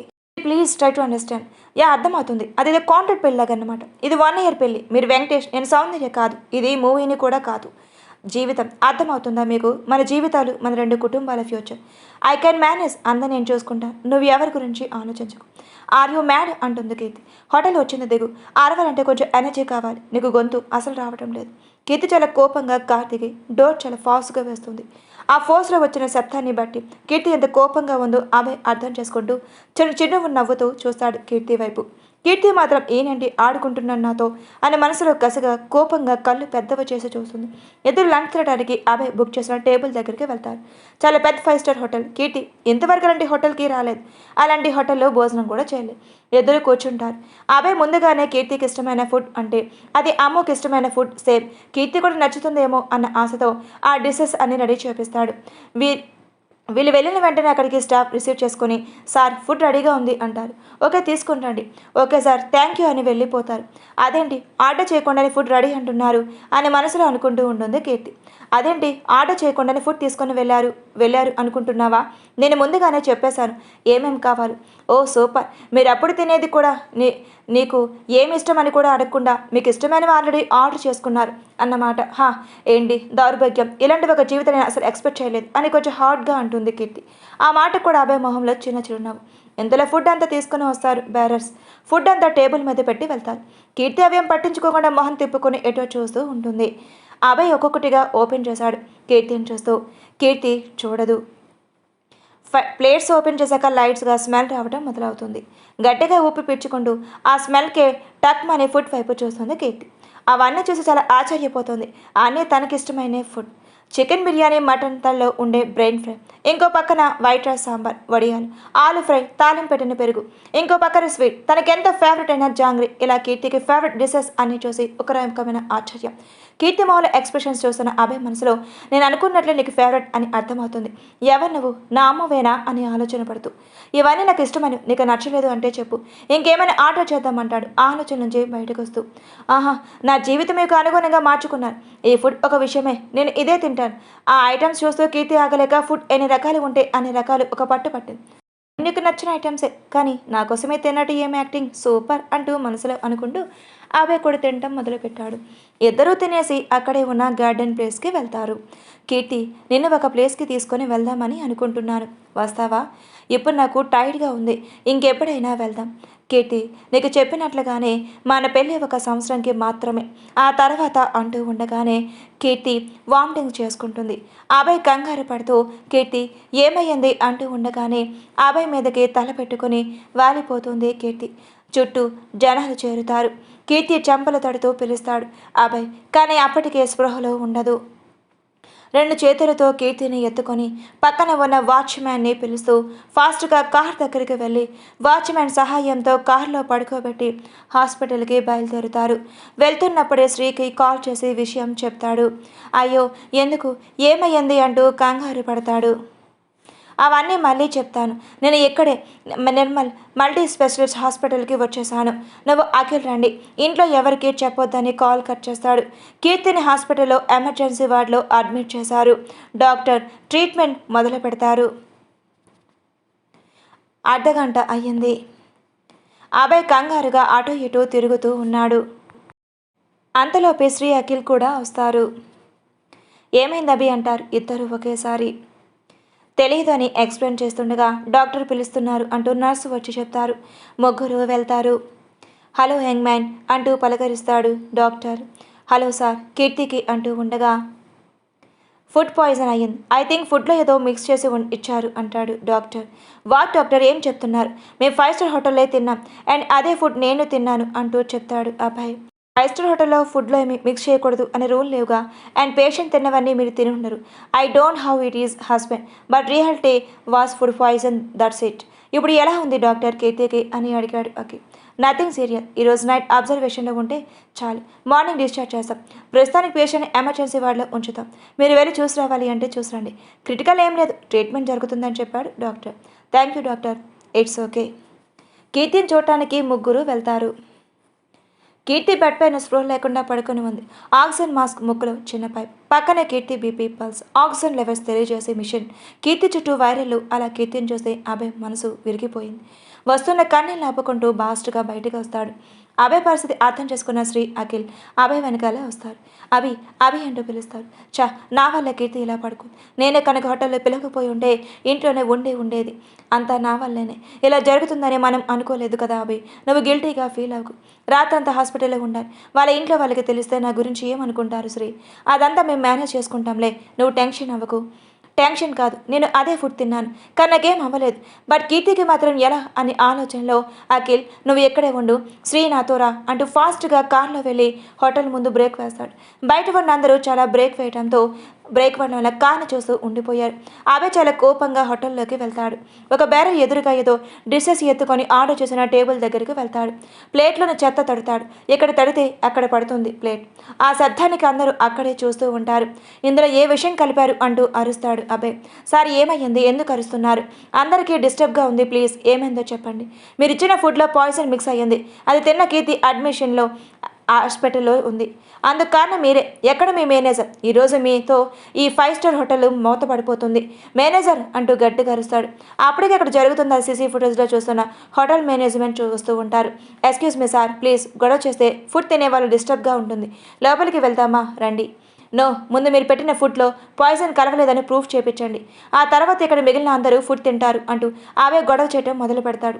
అలాగే ఆల్రెడీ ఫుడ్ చెకింగ్ డిపార్ట్మెంట్ కూడా ఇన్ఫర్మేషన్ ఇవ్వడం వల్ల వాళ్ళు కూడా వస్తారు. శ్రీ ఇదంతా చూస్తూ నిలబడటం తప్ప అబ్బాయిని కంట్రోల్ చేయలేకపోతున్నాడు. అబ్బాయికి అంత కోపం వచ్చింది. ఫుడ్ తినే వాళ్ళు కూడా తినడం ఆపేశారు. అలా Abhay and food officers force వల్ల సీసీటీవీ ఫుటేజ్ అలాగే ఫుడ్ని కూడా టేస్ట్ చేస్తూ ఉంటారు. అభయ్ వాళ్ళు ఇచ్చిన టైమింగ్ మొత్తం చూడటం వల్ల అక్కడ జరిగిన సంఘటనలు బయటపడింది. ఎవరో కీర్తి కోసం ఆర్డర్ చేసిన స్వీట్లో పాయిజన్ కలపడం స్పష్టంగా కనిపించింది. కానీ మొహం మొత్తం మాస్క్ కర్చీఫ్తో హ్యాండ్ క్యాప్ కవర్ చేసుకోవటం వల్ల ఫేస్ తెలియటం లేదు. అయ్యో సార్, ఇది మా వాళ్ళ పని కాదు. ఎవరో మాకు తెలియకుండా ఇలా చేస్తున్నారు, ప్లీజ్ మమ్మల్ని నమ్మండి అంటూ టెన్షన్ పడ్డాడు మేనేజర్. మీ వాళ్ళు కాకపోవచ్చు, కానీ ప్రయోగం జరిగింది మీ హోటల్లోనే కదా అంటూ ఆఫీసర్స్ ఫైర్ అవుతూ వెంటనే హోటల్కి సీల్ చేయమని ఆర్డర్ వేశారు. ఇంకా అక్కడ దృశ్యాన్ని చూస్తూ ఉన్న కస్టమర్స్ ఒక్కసంత ఆశ్చర్యపోతూ ఫుడ్ అక్కడికక్కడే వదిలేసి హోటల్ గురించి బ్యాడ్గా మాట్లాడుకుంటూ అందరూ వెళ్ళిపోయారు. హోటల్ మీద కేసు ఫైల్ చేసి మీడియా వాళ్ళకు కూడా ఇన్ఫర్మేషన్ ఇచ్చేశారు ఫుడ్ ఆఫీసర్స్. అంతకుముందే సోషల్ మీడియాలో ఆల్రెడీ వైరల్ వీడియో అభయ్ అంత పాపులర్ అయిపోయాడు. సీసీ ఫుటేజ్లో విషం కలపడం చూశాక అభయ్కి పిచ్చి పట్టింది. అంత కేర్ఫుల్గా ఉన్న కీర్తిని ఏదో ఒకచోట దొరికిందా అని చంపడం చూస్తున్నారు. అంటే కీర్తి ఎంత పెద్ద ప్రమాదంలో ఉందో అర్థం చేసుకుంటాడు. మనం ఇలాగే వదిలితే కీర్తి ఇంకా పెద్ద ప్రమాదానికి గురవుతుంది అన్నాడు శ్రీ. ఏమంటావు? నన్ను ఎంత ప్రయత్నం చేస్తున్నా ఎవరు అని తెలియటం లేదు. ఇప్పుడు కూడా చూడు ఎంత పక్కాగా వచ్చి విషయం కలిపారు. ఇంకెలా వాళ్ళని పట్టుకోవటం? కొంచెం కూల్గా ఉండి ఆలోచిద్దాం. కీర్తినే అడిగి తెలుసుకోవాలి. ఇంకో దారి లేదు అని మనసులో అనుకుంటాడు అభయ్. సోషల్ మీడియాలో న్యూస్లో బ్రేకింగ్ న్యూస్గా అభయ్ గొడవ వెళ్ళటం వలన ఇద్దరు ఇళ్లలో పోలీసులు ఇళ్లలో తెలిసిన ఫోన్ కాల్స్ చేస్తూ జరిగింది తెలుసుకుంటారు. ప్రశాంత్, భాగ్య, సత్య, అభిరామ్, హిమజ, అక్షయ్ అందరూ హాస్పిటల్కి చేరుకున్నారు. కీర్తిని చూసి ఎందుకు కీర్తికి ఒకదాని మీద ఒకటి జరుగుతూనే ఉందో అర్థం కావడం లేదు అంటూ ఏడుస్తుంది భాగ్య. పిచ్చారా మీకు? ఎవరైనా హోటల్లో ఇలాంటి పని చేస్తారా? నీ మొహం కనిపించుకుంటే నా పని కూడా అయిపోయి ఉంటుంది అంటూ అరుస్తూ ఉంటుంది ఐశ్వర్య. అది కాదు మేడం, ఇంటి దగ్గర మంచి ప్లాన్ చేశాం. వాళ్ళు నేరుగా హోటల్కి వెళ్ళారు. ఇక్కడ ఏమైనా ఫుడ్ కలిపితే ఆ కీర్తి చేస్తుంది అనుకున్నాం అంటూ చెప్తుంటాడు రౌడీ. రేయ్, అంత పెద్ద హోటల్లో సీసీ కెమెరాలు ఉంటాయి అని కూడా మీకు తెలియలేదా? తెలిస్తే ఇలా చేస్తున్నారా? మేడం, ఆ అమ్మాయిని చంపితే కానీ మీరు ప్రశాంతంగా ఉండరు అని అర్థమయ్యింది. అందుకని ఎలా పడితే అలా చంపాలని అనుకుంటే ఇదిగో ఇలాగే జరుగుతుంది. సారీ మేడం, ఇంక మీదట ఇలా జరగకుండా చూసుకుంటాము. ఏం చేయడానికి అవకాశం వచ్చినా ముందు ఆ అవకాశం గురించి నాకు ముందు చెప్పండి. నేను ఓకే అంటేనే ప్రొసీడ్ అవ్వాలి. మీకు అర్థమవుతుందా అంటూ కొంచెం హై వాయిస్తో చెప్తుంది ఐశ్వర్య. Okay madam. ఆ నెక్స్ట్ డే కీర్తిని డిశ్చార్జ్ చేసి ఇంటికి తీసుకొని వెళ్ళారు. మేఘ అభయ్ వీడియో చూపిస్తుంది. అంత గొడవ చేశాడు అంటే నీ మీద ఎంత ప్రేమ ఉండాలో అంటూ నవ్వుతుంది. కీర్తి ఆ వీడియో చూసి నిజంగానే నేనంటే అంత ఇష్టమా మీకు అంటూ మనసులో అభయ్ని తలుచుకుంటూ ఉంటుంది. ఈ గొడవలో పడి ప్రసాద్ అభయ్కి కీర్తి గురించి చెప్పాలనే విషయం మర్చిపోయాడు. ఆఫీస్ పనులు చూసుకుంటూనే కీర్తిని చంపాలి అనుకునే వాళ్ళ గురించి కనుక్కుంటూనే ఉన్నాడు అభయ్. శ్రీ, అఖిల్ కూడా అలాగే చేస్తున్నారు. రోజుల తర్వాత కీర్తి ఆఫీస్కి వస్తుంది. అభయ్కి థ్యాంక్స్ చెప్పడానికి నేరుగా కీర్తి తన ఛాంబర్లోకి వెళ్తుంది. అప్పటికే అభయ్ కీర్తిని సీసీ ఫుటేజ్లో చూస్తూ ఉన్నాడు. Excuse me sir. ఎస్. కీర్తి లోపలికి వెళ్తుంది. Hi, good morning sir. కూర్చో. ఇట్స్ ఓకే, నాకు పని ఉంది. ఆ రోజు హాస్పిటల్లో అండ్ హోటల్లో గొడవ అన్నీ తెలిసింది. సో థ్యాంక్స్ చెప్పడానికి వచ్చాను. నీకు అర్జెంట్ వర్క్ ఏమీ లేదు. ఇప్పుడు కొంచెం కూర్చుంటే నీతో మాట్లాడాలి అన్నాడు అభయ్ సీరియస్ వాయిస్తో. అభయ్ మాటలు కొంచెం డిఫరెంట్గా ఉండటం వలన కీర్తి ఇంకేం మాట్లాడకుండా కూర్చుంటుంది. కీర్తి, నిన్ను ఒక ప్రశ్న అడుగుతాను, సూటిగా సమాధానం చెప్పు ప్లీజ్ అంటూ పైకి లేచి కీర్తి పక్కన నిల్చుంటాడు. కీర్తి ఒకలా చూస్తూ ఓకే సార్ అని అంటుంది. నేను ఎవరైనా ప్రేమించారా లేదా నువ్వు ఎవరినైనా ప్రేమించావా? ఇంకా అంటే ఎవరినైనా నిన్ను ప్రేమించని ఫోర్స్ చేయటం అలాంటిది నీ లైఫ్లో ఏమైనా జరిగిందా అంటూ ప్రశ్నిస్తూ ఉన్నాడు. అప్పటికే తన గతం గుర్తుకు వచ్చి కీర్తి మొహంలో భయంతో చెమటలు పట్టాయి. మాట్లాడుతూనే కీర్తిని అబ్జర్వ్ చేస్తూ ఉన్నాడు అభయ్. ఇంత ఏసీలో కూడా నీకు చెమటలు ఎందుకు పడుతున్నాయి కీర్తి అని అడిగాడు. ఏం లేదు సార్, నేను ఆ రోజు చెప్పానుగా, అలాంటిదేం లేదు అని అంది చెమటలు తుడుచుకుంటూ. ఏం లేదు అని నోరు చెప్తుంది, కానీ నీ మొహంలో వచ్చిన మార్పు ఏదో నా దగ్గర దాస్తున్నావని క్లియర్గా తెలుస్తుందిగా. మళ్ళీ ఎందుకు అడగటం? జరిగిపోయిన గతం అది, నాకు ఒక పీడకల, దాన్ని మళ్ళీ ఎందుకు గుర్తు చేస్తున్నారు? నేను ఎవరినైనా ప్రేమిస్తే ఖచ్చితంగా ఆ రోజే చెప్పేదాన్ని. ఏ రోజైతే మీరు నన్ను పెళ్లి చేసుకోవాలి అని ఆర్డర్ పాస్ చేసిన రోజే. కానీ అలాంటిది నా జీవితంలో ఏమీ లేదు. మీ మగవాళ్ళు ఇంతే కదా. ఒకవేళ నీ ఎవరినైనా ప్రేమించి ఉంటే రోజు అదే చెప్పి నన్ను టార్చర్ చేయడానికి అడుగుతున్నారా అంటూ కోపంగా అరుస్తూ చాలా ఆవేశపడుతూ ఉంటుంది కీర్తి. కీర్తి అని కొంచెం హై పిచ్ వాయిస్లో ఒక శబ్దం. ఆ శబ్దం వచ్చిన వైపు చూస్తే శ్రీ, అఖిల్ ఉంటారు. అరిచింది శ్రీ. మీరు ఇద్దరు ఇక్కడ ఏం చేస్తున్నారు అంటూ అభయ్ అడిగాడు. కీర్తి, అసలేం మాట్లాడుతున్నావో నీకు అర్థమవుతుందా? అభి మా అభి క్యారెక్టర్ ఏంటో నీకు తెలుసా అంటూ శ్రీ అంటూ ఉండగా, శ్రీ మీరు వెళ్ళండి, నేను మేనేజ్ చేసుకుంటాను. నీ గురించి తెలియకుండా ఇలా నేను అపార్థం చేసుకుంటుంది అభి. మేము ఎలా ఇన్వాల్వ్ అవ్వకుండా ఉంటాను చెప్పు అంటాడు అఖిల్ నేను మేనేజ్ చేస్తానని చెప్పానుగా, మీరు వెళ్ళండి. లేదభి, ఇన్ని రోజులు నిజం తెలియకుండా ఉంటుంది. తన జీవితంలో ఏం జరిగిందో చెప్పాలి. ఇప్పుడు ఏం జరుగుతుందో మనం చెప్పాలి. ఇలా అందరం దాచిపెట్టి ఏం లాభం లేదు. చూసావగా 2 రోజుల ముందు కూడా తన మీద విషప్రయోగం జరిగింది అని అన్నాడు శ్రీ. హో గాడ్ అంటూ తల పట్టుకున్నాడు అభయ్. విషప్రయోగమా? ఏం చెప్తున్నారు సార్ మీరు? నా మీద విషప్రయోగం ఏంటి అని అంటుంది కీర్తి ఆశ్చర్యంగా. అవును కీర్తి, నువ్వు నీ గురించి నీకు తెలియని కొన్ని నిజాలు తెలుసుకోవాలి అన్నాడు శ్రీ. స్టాప్ ఇట్, ఏం చేయబోతున్నారు? తనని మనశ్శాంతిగా ఉండనివ్వరా అంటూ అరిచాడు అభయ్. తన మనశ్శాంతిగానే ఉంది, నువ్వే లేవు అన్నాడు శ్రీ కూడా అదే గొంతుతో. ఏం జరుగుతుంది? ఎందుకు నా గురించి మీరు గొడవ పడుతున్నారు? నాకేం అర్థం కావడం లేదు సార్, ప్లీజ్ ఏం జరుగుతుందో చెప్పండి అంటూ అడుగుతుంది కీర్తి. కీర్తిని చూసి శ్రీ అఖిల్ వైపు కోపంగా చూస్తూ అడుగుతుందిగా, మీరు చెప్పాలని నిర్ణయం తీసుకున్నారుగా, చెప్పండి, ఇంకా ఎందుకు ఆలస్యం అని అంటాడు అభయ్. కీర్తి, మాకు తెలిసిన ఒక నిజం నీకు చెప్తాం, అది నువ్వు నమ్మాలి. నిన్ను ఎవరో చంపాలని అనుకుంటున్నారు. నన్నెవరో చంపాలని అనుకుంటున్నారా అంటూ ఆశ్చర్యంగా అడుగుతుంది. నన్ను చంపాలి అనుకునేంత శత్రువులు నాకు ఎవరూ లేరు సార్.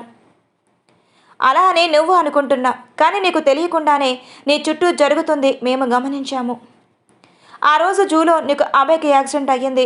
ఆ రోజు నువ్వు అభయ్ని ఎవరో చంపాలి అనుకుంటున్నారు అని మాకు చెప్పావు కదా. ఆ రోజు అంటూ మళ్ళీ యాక్సిడెంట్ జరిగేటప్పుడు కాపాడటం విన్న విషయం కలపటం వరకు తన చుట్టూ మనుషులు, ఇంటి దగ్గర కూడా మనుషులు ఉంటాం అన్నీ చెప్తాడు. అండ్ మాకు దొరికిన కొన్ని సాక్ష్యాలు, ఆ రోజు వాడు చెప్పిన నిజాలు అంటూ జరిగినవన్నీ చెప్తాడు శ్రీ. అభయ్ కీర్తినే చూస్తూ ఉంటాడు. అవును కీర్తి, మేము చాలా రకాలుగా ప్రయత్నం చేస్తున్నాం, నిన్నెవరు చంపాలి అనుకుంటున్నారో కనిపెట్టడానికి, కానీ మా వల్ల కావటం లేదు అంటాడు అఖిల్. కీర్తి అలాగే కుర్చీలో కూర్చుంటూ, నాకు నిజంగా తల తిరుగుతుంది, నన్నెవరు చంపాలని అనుకుంటారు, అంతగా వాళ్ళకి నా వల్ల ఏం నష్టం జరిగింది అంటూ ఆలోచనలో పడుతుంది కీర్తి. చూడు కీర్తి, నువ్వెవరికి నష్టం చేసావు అని కాదు, నిన్ను చంపడానికి కారణం అయి ఉంటుంది. ఎందుకు అనుకుంటున్నా? ఇంకేమైనా కారణం ఉంటుందేమో అన్నాడు అభయ్. ఇంకేం కారణాలు ఉంటాయి సార్? చంపడానికి వాళ్ళకి ఏదో చేసుంటేనే నన్ను చంపాలని అనుకుంటారు అంటుంది. ముందు ఎవరో తెలిస్తేనే కదా. డామిట్ అంటాడు అభయ్ కోపంగా. నాకెలా తెలుస్తుంది అంటుంది అమాయకంగా కీర్తి కళ్ళు తుడుచుకుంటూ. నీకే తెలుసు, నేను నిన్ను ఎవరైనా ప్రేమించింది బెదిరించాలని అడిగినప్పుడు అంత టెన్షన్ పడుతున్నా, శరీరం అంతా చెమటలు కక్కుతున్నాయి, కానీ వాడు ఎవడని మాత్రం చెప్పవు అంతేగా అంటూ కోపడతాడు అభయ్. ఆ కోపానికి కీర్తి కూడా కోపంగా చూస్తూ ఉంటుంది. ఏంటి ఆ చూపు? అలా చూడు కానీ చెప్పకు. అంటూ అభయ్ ఇంకా కోపంగా అరుస్తాడు. శ్రీ అఖిల్ వాళ్ళ ఇద్దరిని చూస్తూ ఉంటారు. మ్యాజిక్ క్లాస్ లేదు అని సరదాగా ఆఫీస్కి వచ్చిన అక్షయ్ అప్పటి వరకు జరుగుతుందంతా వింటూ ఉంటాడు. రేయ్, ఎందుకంత కోపంగా అడుగుతావు? మెల్లగా అడుగు అంటాడు శ్రీ. మీరు చూస్తున్నారుగా, ఇంత కోపంగా అడుగుతున్న నోరు విప్పేమైనా చెప్పిందా చూడండి అంటూ ఉండగా అభయ్, నేను చెప్తానన్నయ్య అంటూ అక్షయ్ గొంతు. అందరూ డోర్ వైపు చూస్తే అక్షయ్ అంటూ పైకి లేస్తుంది కీర్తి వైపు చూస్తారు. కీర్తి, ఇది చెప్పి తీరాలి, ఇప్పుడు నీ ప్రాణాలకే ప్రమాదం అంటాడు అక్షయ్. నా ప్రాణాలకి ప్రమాదం ఏమీ లేదు, ఎవరికేం తెలియాల్సి చెప్పాల్సిన అవసరం ఏం లేదు అంటుంది అక్షయ్ వైపు చూస్తూ. జస్ట్ షటప్, ఏమనుకుంటున్నా నువ్వు? ప్రమాదం ఏమీ లేదా నీకు తెలుసా? ఎన్నిసార్లు ఇప్పటికి నీ మీద అటాక్ జరిగాయో అన్నాడు అభయ్. అది మీకు అనవసరం, నాకే అనవసరం, ఎందుకంటే నేను నిన్ను పెళ్లి చేసుకోయేవాడిని, అండర్స్టాండ్ అంటూ కీర్తి మొహంలో మొహం పెట్టి దగ్గరగా వచ్చి చెప్తాడు అభయ్. కీర్తి అంతే ఆవేశంగా, నేను ఇష్టపడి చేసుకుంటున్న పెళ్ళేమీ కాదు, ఇది మీ ఎగ్జైటింగ్ ప్రాసెస్, ఇది ఆర్ యూ అండర్స్టాండింగ్ అంటాడు. కీర్తి అంటూ ఏదో చెప్పడానికి అఖిల్ ముందుకు వస్తుండగా, ప్లీజ్ సార్, ఎవరు రాకండి. చూడు అక్షయ్, నా పాస్ట్ గురించి ఇక్కడ నాకు తప్ప ఇంకెవరికి తెలియకూడదు. అలా కాదు అని నువ్వు చెప్పిన వీళ్ళు తెలుసుకున్నా నా ప్రాణాలు ఈ భూమి మీద ఉండవు. నా గురించి తెలియకపోవచ్చు, కానీ నీకు బాగా తెలుసు, నన్ను 5 సంవత్సరాలు చూస్తున్నావు అంటుంది అభయ్ని చూస్తూ. కీర్తి, ఇప్పుడు చెప్పకపోతే కూడా నువ్వు ప్రాణాల్లో ఉండవు. అఖిల్ ప్లీజ్ కీర్తి, నన్ను ఆపక అన్నయ్య, 4 సంవత్సరాల ముందు జరిగింది అది అంటూ మొదలుపెట్టాడు అక్షయ్. 4 సంవత్సరాల ముందు ఇంటర్మీడియట్ నుంచే అక్షయ్ కీర్తి మంచి, అలాగే గ్యాంగ్ మంచి friends. Inter second year results వచ్చాయి, అందరూ మంచి మార్క్స్ బయటపడ్డారు. ఓకే గైస్, ఎవరెవరు ఏ కాలేజ్ జాయిన్ అవ్వాలనుకుంటున్నారు, నెక్స్ట్ ఏంటో డిస్కస్ చేద్దామా అన్నాడు అక్షయ్. నేను MBA బిజినెస్ మేనేజ్మెంట్ అంటుంది కీర్తి. నేను అదే, ఎందుకంటే డాట్ చేయమని చెప్పారు, బట్ దాంతోపాటే మ్యూజిక్ కాల్సు. మేము కీర్తిని ఫాలో అవుతామంటూ మిగిలిన వాళ్ళు కూడా అందరూ కలిసి ఒకే కాలేజ్ అండ్ ఒకే గ్రూప్లో సెలెక్ట్ చేసుకున్నారు. ఓకే, మనందరం కలిసి ఈరోజే బయట డిన్నర్ చేద్దాం, ఏమంటారు? ఓకే అంటాం అంటూ అందరూ చేతులు ఒకే సింబల్ చూపిస్తారు. రాత్రి 7 గంటలు అక్షయ్ కార్లో 6 మంది నుంచి మంచి ఫ్రెండ్స్ కలిసి డిన్నర్ 5 స్టార్ హోటల్ రెస్టారెంట్కి చేరుకుంటారు. అప్పటికే ఆ రెస్టారెంట్ ఒకరు బర్త్డే పార్టీని రిచ్గా పార్టీ ఇస్తూ ఉంటారు. ఆ పార్టీలు అందరూ మందు తాగుతూ అండ్ మత్తు తీసుకుంటూ ఎంజాయ్ చేస్తున్నారు. ఆ సమయానికి కీర్తి వాళ్ళు డిన్నర్ చేయటం మొదలుపెట్టారు. పార్టీలో మత్తు తీసుకుని రచ్చరచ్చ చేస్తున్నారు. చాలామంది ఫ్యామిలీస్తో వచ్చినడంతో వాళ్ళు చేసే ఎంజాయ్మెంట్కి చాలా డిస్టర్బ్ అవుతూ ఉన్నారు. కిట్టి వాళ్ళు కూడా డిస్టర్బ్ అవుతూ ఉంటారు. అక్షయ్ అండ్ రంజిత్, మునిరాజ్, ముగ్గురు అబ్బాయిలు అక్కడ పరిస్థితి అర్థం చేసుకున్నారు. ఓకే, మనం తొందరగా వెళ్ళిపోతే మంచిది ఇక్కడ నుండి, సో ఫాస్ట్గా తినండి అంటాడు రంజిత్. వాష్రూమ్కి వస్తున్న ఒక అతను ఫుల్గా తాగేసి మత్తు తీసుకునడం వల్ల ఎటు నడుస్తున్నాడు, ఎలా వస్తున్నాడు కూడా తెలియకుండా నడుచుకుంటూ వచ్చి కరెక్ట్గా కీర్తి మీద స్కిప్ అయి పడిపోతాడు. అప్పటికి వాళ్ళని చూస్తూ కోపంగా ఉన్న కీర్తి అతని పాఠంతో ఇంకా కోపం ఎక్కువైపోయి చాచి చంప మీద కొడుతుంది. ఆ దెబ్బకి వాడి మత్తు అంతా దిగుతుంది. అందరూ చూసి నవ్వుతూ ఉంటారు. ఆ నవ్వుకి చెంప దెబ్బ తిన్న వ్యక్తి అవమానం భరించలేక కోపంతో రగిలిపోతాడు. హే, నన్నే కొడతావా అంటూ కీర్తి గొంతు పట్టుకున్నాడు ఆ వ్యక్తి. అప్పటికే అక్కడ జరుగుతూ ఉన్న గొడవ మేనేజ్మెంట్ వాళ్ళకి తెలిసి అక్కడికి వస్తారు. ఆ పార్టీకి మెయిన్ పర్సన్ బర్త్డే బాయ్కి కూడా ఆ విషయం తెలిసి అక్కడికి వస్తాడు. మేనేజ్మెంట్ వాళ్ళు సమాధాన పరుస్తూ ఉండగా, ఇలాంటి తాగబోతు వెధవల్ని ఇలాంటి రెస్టారెంట్ లోపలికి రప్పించడానికి మీకు సిగ్గుగా లేదా? ఎంతమంది ఇక్కడ ఫ్యామిలీస్ వచ్చుంటారు చూడండి, మాకందరికి ఎంత డిస్టర్బ్గా ఉంటుందో కనీసం ఆలోచించలేదా మీరు అంటూ కోపంగా అరుస్తూ ఉంటుంది. ఏయ్, ఏంటే గొంతు పెద్ద చేసి అరుస్తున్నాం, ఎవరితో నువ్వు అంటూ ఒక అతని గొంతు వెనక్కి తిరిగి చూస్తుంది కీర్తి. అందరి చూపులు అటువైపు, కానీ అతని చూపు కీర్తి వైపు. ఒక్కసారిగా తాగిందంతా దిగిపోయింది అతనికి. కీర్తిని అలా చూస్తూ ముందుకు నడుస్తూ వచ్చాడు. సార్, మేము చేసుకుంటాం, ప్లీజ్ మీరు వెళ్ళండి అంటాడు మేనేజర్. ఏంటి నువ్వు చూసుకునేది? ఎంతసేపు నోరేసుకుంటుంది, నువ్వేం పీకావు అంటూ అరిచాడు కీర్తి మీద పడినవాడు. రేయ్ అంటూ కీర్తిని చూస్తూ చేయి చూపించాడు ఆ వ్యక్తి. ఐఎమ్ వంశీకృష్ణ, ఈ రెస్టారెంట్ ఓనర్ని. ఓ, రెస్టారెంట్ ఓనర్ అని చెప్పుకోవడానికి మీకు సిగ్గుగా లేదా? మీరు ఇలా ఇండీసెంట్గా ప్రవర్తిస్తే మిగిలిన వాళ్ళని మీరు ఎలా కంట్రోల్ చేయగలరు? హలో అంటూ చిటిక వేస్తుంది ఒక అమ్మాయి. ఆ అమ్మాయినే ఐశ్వర్య అన్నయ్య వంశీకృష్ణ. ఏంటి తెగ వాగుతున్నావు? ఈరోజు నా అన్నయ్య బర్త్డే, ఈ మాత్రం సెలబ్రేషన్స్ లేకపోతే మీలాంటి వాళ్ళకి మాకేంటి డిఫరెన్స్ అంటుంది పొగరుగా కీర్తి చిన్నగా నవ్వుతూ వింటున్నారా అందరూ? మళ్ళాంటి వాళ్ళు తిని బిల్ కడితే కానీ బతకలేని వాళ్ళు వీళ్ళు, అలాంటిది మనకి వాళ్ళకి డిఫరెన్స్ చెప్తున్నారు అంటుంది కీర్తి కూడా ఏమాత్రం తగ్గకుండా. ఆ మాటకు అందరూ నవ్వుతారు. హే అంటూ ఐశ్వర్య కోపంగా కీర్తిని కొనడానికి ముందుకు వస్తుంది. ఐష్ అంటూ ఒకే మాట వంశీ అనగానే ఆగిపోతుంది. సారీ ఫర్ ద డిస్టర్బెన్స్ అందరికీ అంటూ రెస్టారెంట్కి వచ్చిన వాళ్ళందరినీ చూస్తూ చెప్పి అక్కడి నుంచి తన వాళ్ళని తీసుకుని వెళ్ళిపోతాడు వంశీ. ఏం జలకిచ్చావే వాళ్ళకి, దెబ్బకు వెళ్ళిపోయారంటూ కీర్తిని పొగుడుతారు తన ఫ్రెండ్స్. నీ మొహంలే, వాడు ఖచ్చితంగా మళ్ళీ తిరిగి వస్తాడు కీర్తి కోసం అంటాడు రంజిత్. అదేంటి? అవును కీర్తి మాట్లాడేటప్పుడు వాడిని మేము గమనించాం. కీర్తి వాడికి నచ్చింది, అందుకే కామ్గా గొడవ పెద్దది చేయకుండా వెళ్ళిపోయాడు అంటాడు అక్షయ్. మీ మొహంలే, మీరు ఆ అబ్బాయిలే కదా, అందుకే అలా ఆలోచిస్తున్నారు. తాగుబోతులు, పొగరబోతులు. వాడు వస్తే మాత్రం వాడికి ఉంటుంది నా చేతిలో అంటుంది కోపంగా కీర్తి. సర్లేవే, మళ్ళీ ఆలోచిద్దాం, రేపు కాలేజ్కి కరెక్ట్ టైంకి రా, అసలే ఫస్ట్ రోజు అంటుంది శైలజ చెప్తుంది. ఓకే ఓకే అంటూ అలా అందరూ వాళ్ళ ఇళ్ళకి చేరుకుంటారు. ఏంటన్నయ్య నువ్వు ఇలా కామ్గా తీసుకొని వచ్చేసావు, దాన్ని చంపేయాల్సి ఉండాల్సిందే అక్కడికక్కడే అంటుంది ఐశ్వర్య. అలా ఎలా నీ కాబోయే వద్దని మాట్లాడతావు అంటూ ఒక గొంతు, అదే జేమ్స్. ఆ మాటకి వచ్చి మొహంలో చిన్న చిరునవ్వు. వాట్ అంటుంది ఐశ్వర్య. తనతో పాటు మిగిలిన ఫ్రెండ్స్ కూడా షాక్ అవుతారు. అంతేగా వంశీ అంటూ వంశీ భుజాల మీద చేయి వేస్తాడు జేమ్స్. ఎవరు only my best friend ever and never and నన్ను అర్థం చేసుకోవడంలో నన్ను ఎవరు దాటరు జేమ్స్ అంటూ గట్టిగా హత్తుకుంటాడు వంశీ. ఐ నో అంటూ జేమ్స్ కూడా గట్టిగా హత్తుకుంటాడు. రే నీకు పిచ్చి పట్టింది, అది నిన్ను కొట్టింది అంటూ అరుస్తాడు ఇంకో ఫ్రెండ్ రఘు. రేయ్ అది ఇది అనుకు, వదిన మీకు కూడా వదిన అంటాడు వంశీ సీరియస్గా. అన్నయ్య అది ఎలా నచ్చిందిరా నీకు? ఎందుకు నచ్చకూడదు, అందంగా ఉంది, ఎంత బాగా మాట్లాడిందో చూసావుగా, ఆ మాత్రం పొగరు ధైర్యం ఉండాలి ఆడపిల్లకి. ఐ లవ్ హెర్ టు కీర్తి అని తలుచుకుంటాడు వంశీ. ఐస్ రేపటి నుంచి కాలేజ్కి రావాలి, వెళ్ళి ఏవేవో ఆలోచించుకుంటే కాలేజ్కి రా అంటాడు జేమ్స్. హామ్ అంటూ కోపంగా వెళ్ళిపోతుంది Aishwarya. Next day Mahendra college ఫ్రెషర్స్కి వెల్కమ్ గ్రాండ్గా అరేంజ్ చేస్తూ ఉన్నారు. సీనియర్స్ ముందుగానే వచ్చి ఫ్రెషర్స్ని ర్యాగింగ్ చేస్తూ ఉంటారు. చిన్న చిన్న విషయాలే. వంశీ జేమ్స్ ఇంకా తన ఫ్రెండ్ కూడా అదే కాలేజ్లో థర్డ్ ఇయర్ చదువుతున్నారు. ఐశ్వర్య కూడా అదే కాలేజ్లో ఫస్ట్ ఇయర్ ఈ సంవత్సరమే చేరింది. అంటే కీర్తి వాళ్ళ ఏజ్ అన్నమాట. కీర్తి గ్యాంగ్ అందరూ ఒకేసారి ఎంట్రీ చేస్తారు. రేయ్ అలా చూడరా, అప్పుడే గ్యాంగ్లు అయిపోయాయి అంటూ సెకండ్ ఇయర్ స్టూడెంట్స్ మాట్లాడుతూ కీర్తి గ్యాంగ్ అని పిలుస్తారు. అందరూ వెళ్తారు. ఏంటి ఇప్పుడే గ్యాంగ్ అంటాడు అందులో ఒకడు. ఈ గ్యాంగ్ ఇప్పుడు మొదలు అవ్వలేదు, ఎప్పుడో మొదలయ్యింది అన్న అంటుంది కీర్తి. అన్న వాట్ అన్న, సార్ అనే పిలవాలి, ఇక్కడ వరుసలో మేము కలుపుకుంటాం, మీరు కలపకూడదు అంటాడు ఇంకొకడు. రేయ్ అంటూ ఒక శబ్దం. అటువైపు తిరుగుతారు. చూస్తే వంశీ తన గ్యాంగ్ అన్న అంటూ తన చుట్టూ చేరుతారు సెకండ్ ఇయర్ బ్యాచ్ వాళ్ళు కూడా.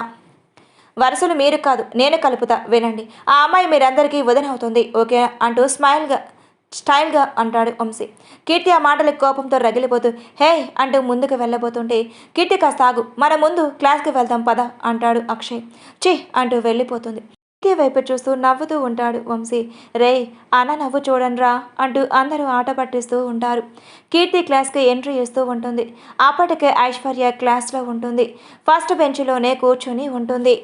ఇద్దరు ఒకరినొకరు చూసుకొని ఉంటారు. కీర్తి వెళ్ళి సెకండ్ బెంచ్లో కూర్చుంటుంది. మొదటి రోజు కాబట్టి పరిచయాలు, కాలేజ్ చూపించడాలు అయ్యింది. సాయంత్రం 4 గంటలకు అందరూ కాలేజ్ వదిలి వెళ్తూ ఉన్నారు. కీర్తి బ్యాచ్ కూడా నడుచుకుంటూ వెళ్తున్నారు. సడన్గా వాళ్ళ ముందు ఒక బైక్ వచ్చి బ్రేక్ వేశారు. చూస్తే వంశీ. హాయ్ నీతో కొంచెం మాట్లాడాలి అన్నాడు కీర్తిని చూస్తూ. నాకు మీలాంటి వాళ్ళతో మాట్లాడాల్సిన అవసరం ఏమీ లేదు అని చిరాగ్గా చెప్పింది. నీకు ఉన్నా లేకపోయినా నేను మాట్లాడాలి అంటే నువ్వు వినాల్సిందే. Excuse me, how dare you talk to my like that అంటూ ముందుకు వచ్చాడు అక్షయ్. ఓయ్ వెనక్కిరా అంటూ వెనక నుంచి ఒక గొంతు, అదే ఐశ్వర్య. అందరూ వెనక్కి తిరిగి చూస్తారు. మా అన్నయ్య మాట్లాడాలి అంటే మీరు భయపడాలి. మా అన్నయ్య ఎందుకు భయపడాలి? హేయ్ పోయి మాట్లాడు అంటూ కీర్తిని వెనక్కి నుంచి కొంచెం ముందుకు తోస్తుంది ఐశ్వర్య. అంతే కీర్తికి బీపీ రైస్ అవుతుంది. వచ్చిన కోపానికి ఐశ్వర్య చెంప మీద పగులుతుంది. అందరూ షాక్లో ఉంటారు. వంశీ బైక్ దిగుతాడు. హిహి నిన్న నాకు ఈరోజు ఐషుకి, రేపు వంశీని కొట్టిన ఆశ్చర్యపోవాల్సిన అవసరం లేదు అంటాడు వంశీ ఫ్రెండ్. అంటూ జేమ్స్ ముందుకు వచ్చి సారీ అండి మీరు వెళ్ళండి అని మర్యాదగా చెప్తాడు కీర్తికి. కీర్తి వేలు చూపిస్తూ ఇంకోసారి నా జోలికి వచ్చారో నీకు మీ అన్నయ్యకి పోలీస్ స్టేషన్లో ర్యాగింగ్ కేసు మీద బుక్ చేస్తాను, బీ కేర్ఫుల్ అంటూ వంశీకి ఒక లుక్ ఇచ్చి వెళ్ళిపోతుంది. ఐశ్వర్య విధ్వంసం సృష్టిస్తూ అరుస్తూ ఇంట్లో ఉన్న కాస్ట్లీ మెటీరియల్స్ పగలగొడుతూ నీకు నాకంటే ఎక్కువ అయిందా కదా, అలా నన్ను కొడితే సైలెంట్గా చూస్తూ ఉంటావా అంటూ వంశీ మీద అరుస్తూ వీడు దానికి సారీ చెప్తాడు అంటూ జేమ్స్ని అరుస్తూ ఉంటుంది. అప్పుడే బయటి నుంచి వస్తున్న ఐశ్వర్య నాన్న ఏమయ్యింది అంటూ పెద్ద గొంతు వేసుకుని అరుస్తాడు. జరిగిందంతా ఐశ్వర్య ఏడుస్తూ చెప్తుంది. నా కూతురి మీద చేయి వేసిన దాని ప్రాణం ఉండకూడదు అంటూ పక్కన ఉన్న రౌడీ బ్యాచ్ని చూస్తాడు. డాడ్ అంటాడు శ్రీ. వంశీ నీ చెల్లి ముఖ్యమా లేదా అది ముఖ్యమా? డాడ్ నేను చూసుకుంటాను, మీరు ఇందులో ఇన్వాల్వ్ అవ్వకండి నేను అంటూ ఉండగా ప్లీజ్ నా మీద నమ్మకం లేదా అంటూ గొంతు పెంచుతాడు వంశీ. ఎప్పుడు అయితే కీర్తి తన చెల్లెల మీద చేయి చేసుకుందో అప్పుడే కీర్తిని టార్చర్ చేయాలనే నిర్ణయం తీసుకున్నాడు వంశీ. కానీ బయటపడలేదు అంతే. ఆ రోజు రాత్రి ఇటు ఐశ్వర్య అటు వంశీ నిద్రపోలేదు కీర్తి కొట్టిన దెబ్బకు. నెక్స్ట్ డే కాలేజ్లో కీర్తి వాళ్ళ బ్యాచ్ ఎంట్రీ ఇస్తున్నారు. హాయ్ మిస్సెస్ వంశీ కీర్తి అంటూ పలకరింపు. హలో ఎవరిని అలా పిలుస్తున్నావు అంటూ ఉండగానే గుడ్ మార్నింగ్ మిస్సెస్ కీర్తి అంటూ ఇంకొకరు. ఇలా కాలేజ్ మొత్తం అలా పిలవటం, కీర్తిని ఏడిపించడం, ఆఖరికి లెక్చరర్స్ని కూడా వంశీ భయపెట్టి అలాగే పిలిపించడం మొదలుపెట్టాడు. ఎక్కడికి వెళ్ళి అలా పిలుస్తూ ఉంటే ఒక పక్క బాధ, ఇంకో పక్క కోపంగా రగిలిపోతుంది కీర్తి.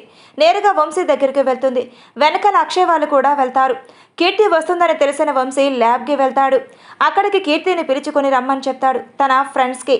ల్యాబ్లో ఉన్న అందరినీ పంపించేస్తాడు. వంశీ చెప్పినట్లుగానే కీర్తిని ల్యాబ్కి వెళ్ళేలా చేస్తారు. కోపంలో ఉన్న కీర్తి ఏమీ ఆలోచించకుండా ల్యాబ్కి వెళ్తుంది. వెనకాల వెళ్తున్న కీర్తి ఫ్రెండ్స్ని ఆపేస్తారు వంశీ ఫ్రెండ్స్. వాళ్ళ కీర్తిని చేరుకోవటానికి అలాగే కీర్తిని ఆపడానికి ఎంతగా ప్రయత్నం చేసినా వాళ్ళని తప్పించుకోవటం కావటం లేదు. ఈరోజు మీ కీర్తి పని అయిపోయిందిరా, నన్నే కొడుతుందా అంటూ ఐశ్వర్య వాళ్ళని చూస్తూ వెకిలిగా నవ్వుతుంది. కీర్తి కోపంగా ల్యాబ్లోకి వెళ్ళగానే డోర్స్ దబేల్గా క్లోజ్ అవుతాయి. కీర్తికి ఒక నిమిషం గుండె అదరటంతో వెనక్కి తిరుగుతుంది. డోర్స్ దగ్గర ఎవరు ఉండరు. అక్కి రంజిత్ అని పిలుస్తుంది. కానీ వాళ్ళు పలకడానికి ఉంటేగా కీర్తికి ఏదో తేడాగా అనిపిస్తుంది. హలో అంటూ కీర్తి వెనకాల ఒక గొంతు వినిపిస్తుంది. తిరిగి చూస్తుంది. హా అంటూ చేతిలో ఉన్న బుక్స్ పడేస్తూ కళ్ళు చేతులతో మూసుకుంటుంది. హహహా అంటూ ఒక నవ్వు. ఆ నవ్వు వినిపించిన వైపు చూస్తే దెయ్యం రూపంలో ఉన్న మాస్క్ తీస్తూ వంశీని చూడగానే ఆవేశంలో ముందుకు వెళ్ళి ఎంత ధైర్యం నీకు అంటూ కాలర్ పట్టుకుంటుంది. తొందరలోనే ఆ చేతులతో పట్టుకున్న షర్ట్ని తీపిస్తాను, ఆ షర్ట్ గుండెలు నీతోనే కుట్టిస్తాను అంటూ కీర్తి చేతి మీద ఒక ముద్దు పెడతాడు. చీ అంటూ కంపరంగా చేతిని తీస్తూ పక్కన ఉన్న వాటర్ షింక్ దగ్గరికి వెళ్ళి అక్కడ ఉన్న షాప్తో ముద్దు పెట్టిన ప్లేస్ని కడుగుతుంది. అది చూసిన వంశీ కోపం వచ్చి ఫాస్ట్గా వెళ్ళి కీర్తిని వెనకాలే గట్టిగా హత్తుకుంటాడు. కీర్తి గుండె ఒక్క నిమిషం ఆగిపోతుంది. చీ ఎదవా వదులు అంటూ విడిపించుకోవడానికి ప్రయత్నం చేస్తుంది. కానీ వంశీ ఆ చీ అనే పదం భరించలేకపోతున్నాడు. కోపంతో పశువులా మారిపోయాడు. కీర్తిని ఎక్కడ పడితే అక్కడ తాకుతూ మెడ మీద ముద్దులు పెడుతూ కీర్తిని శారీరకంగా హింస పెట్టడం మొదలుపెట్టాడు. కొనసాగుతుంది. స్టోరీ ఎలా ఉందో కామెంట్లో చెప్పడం మర్చిపోదు. నెక్స్ట్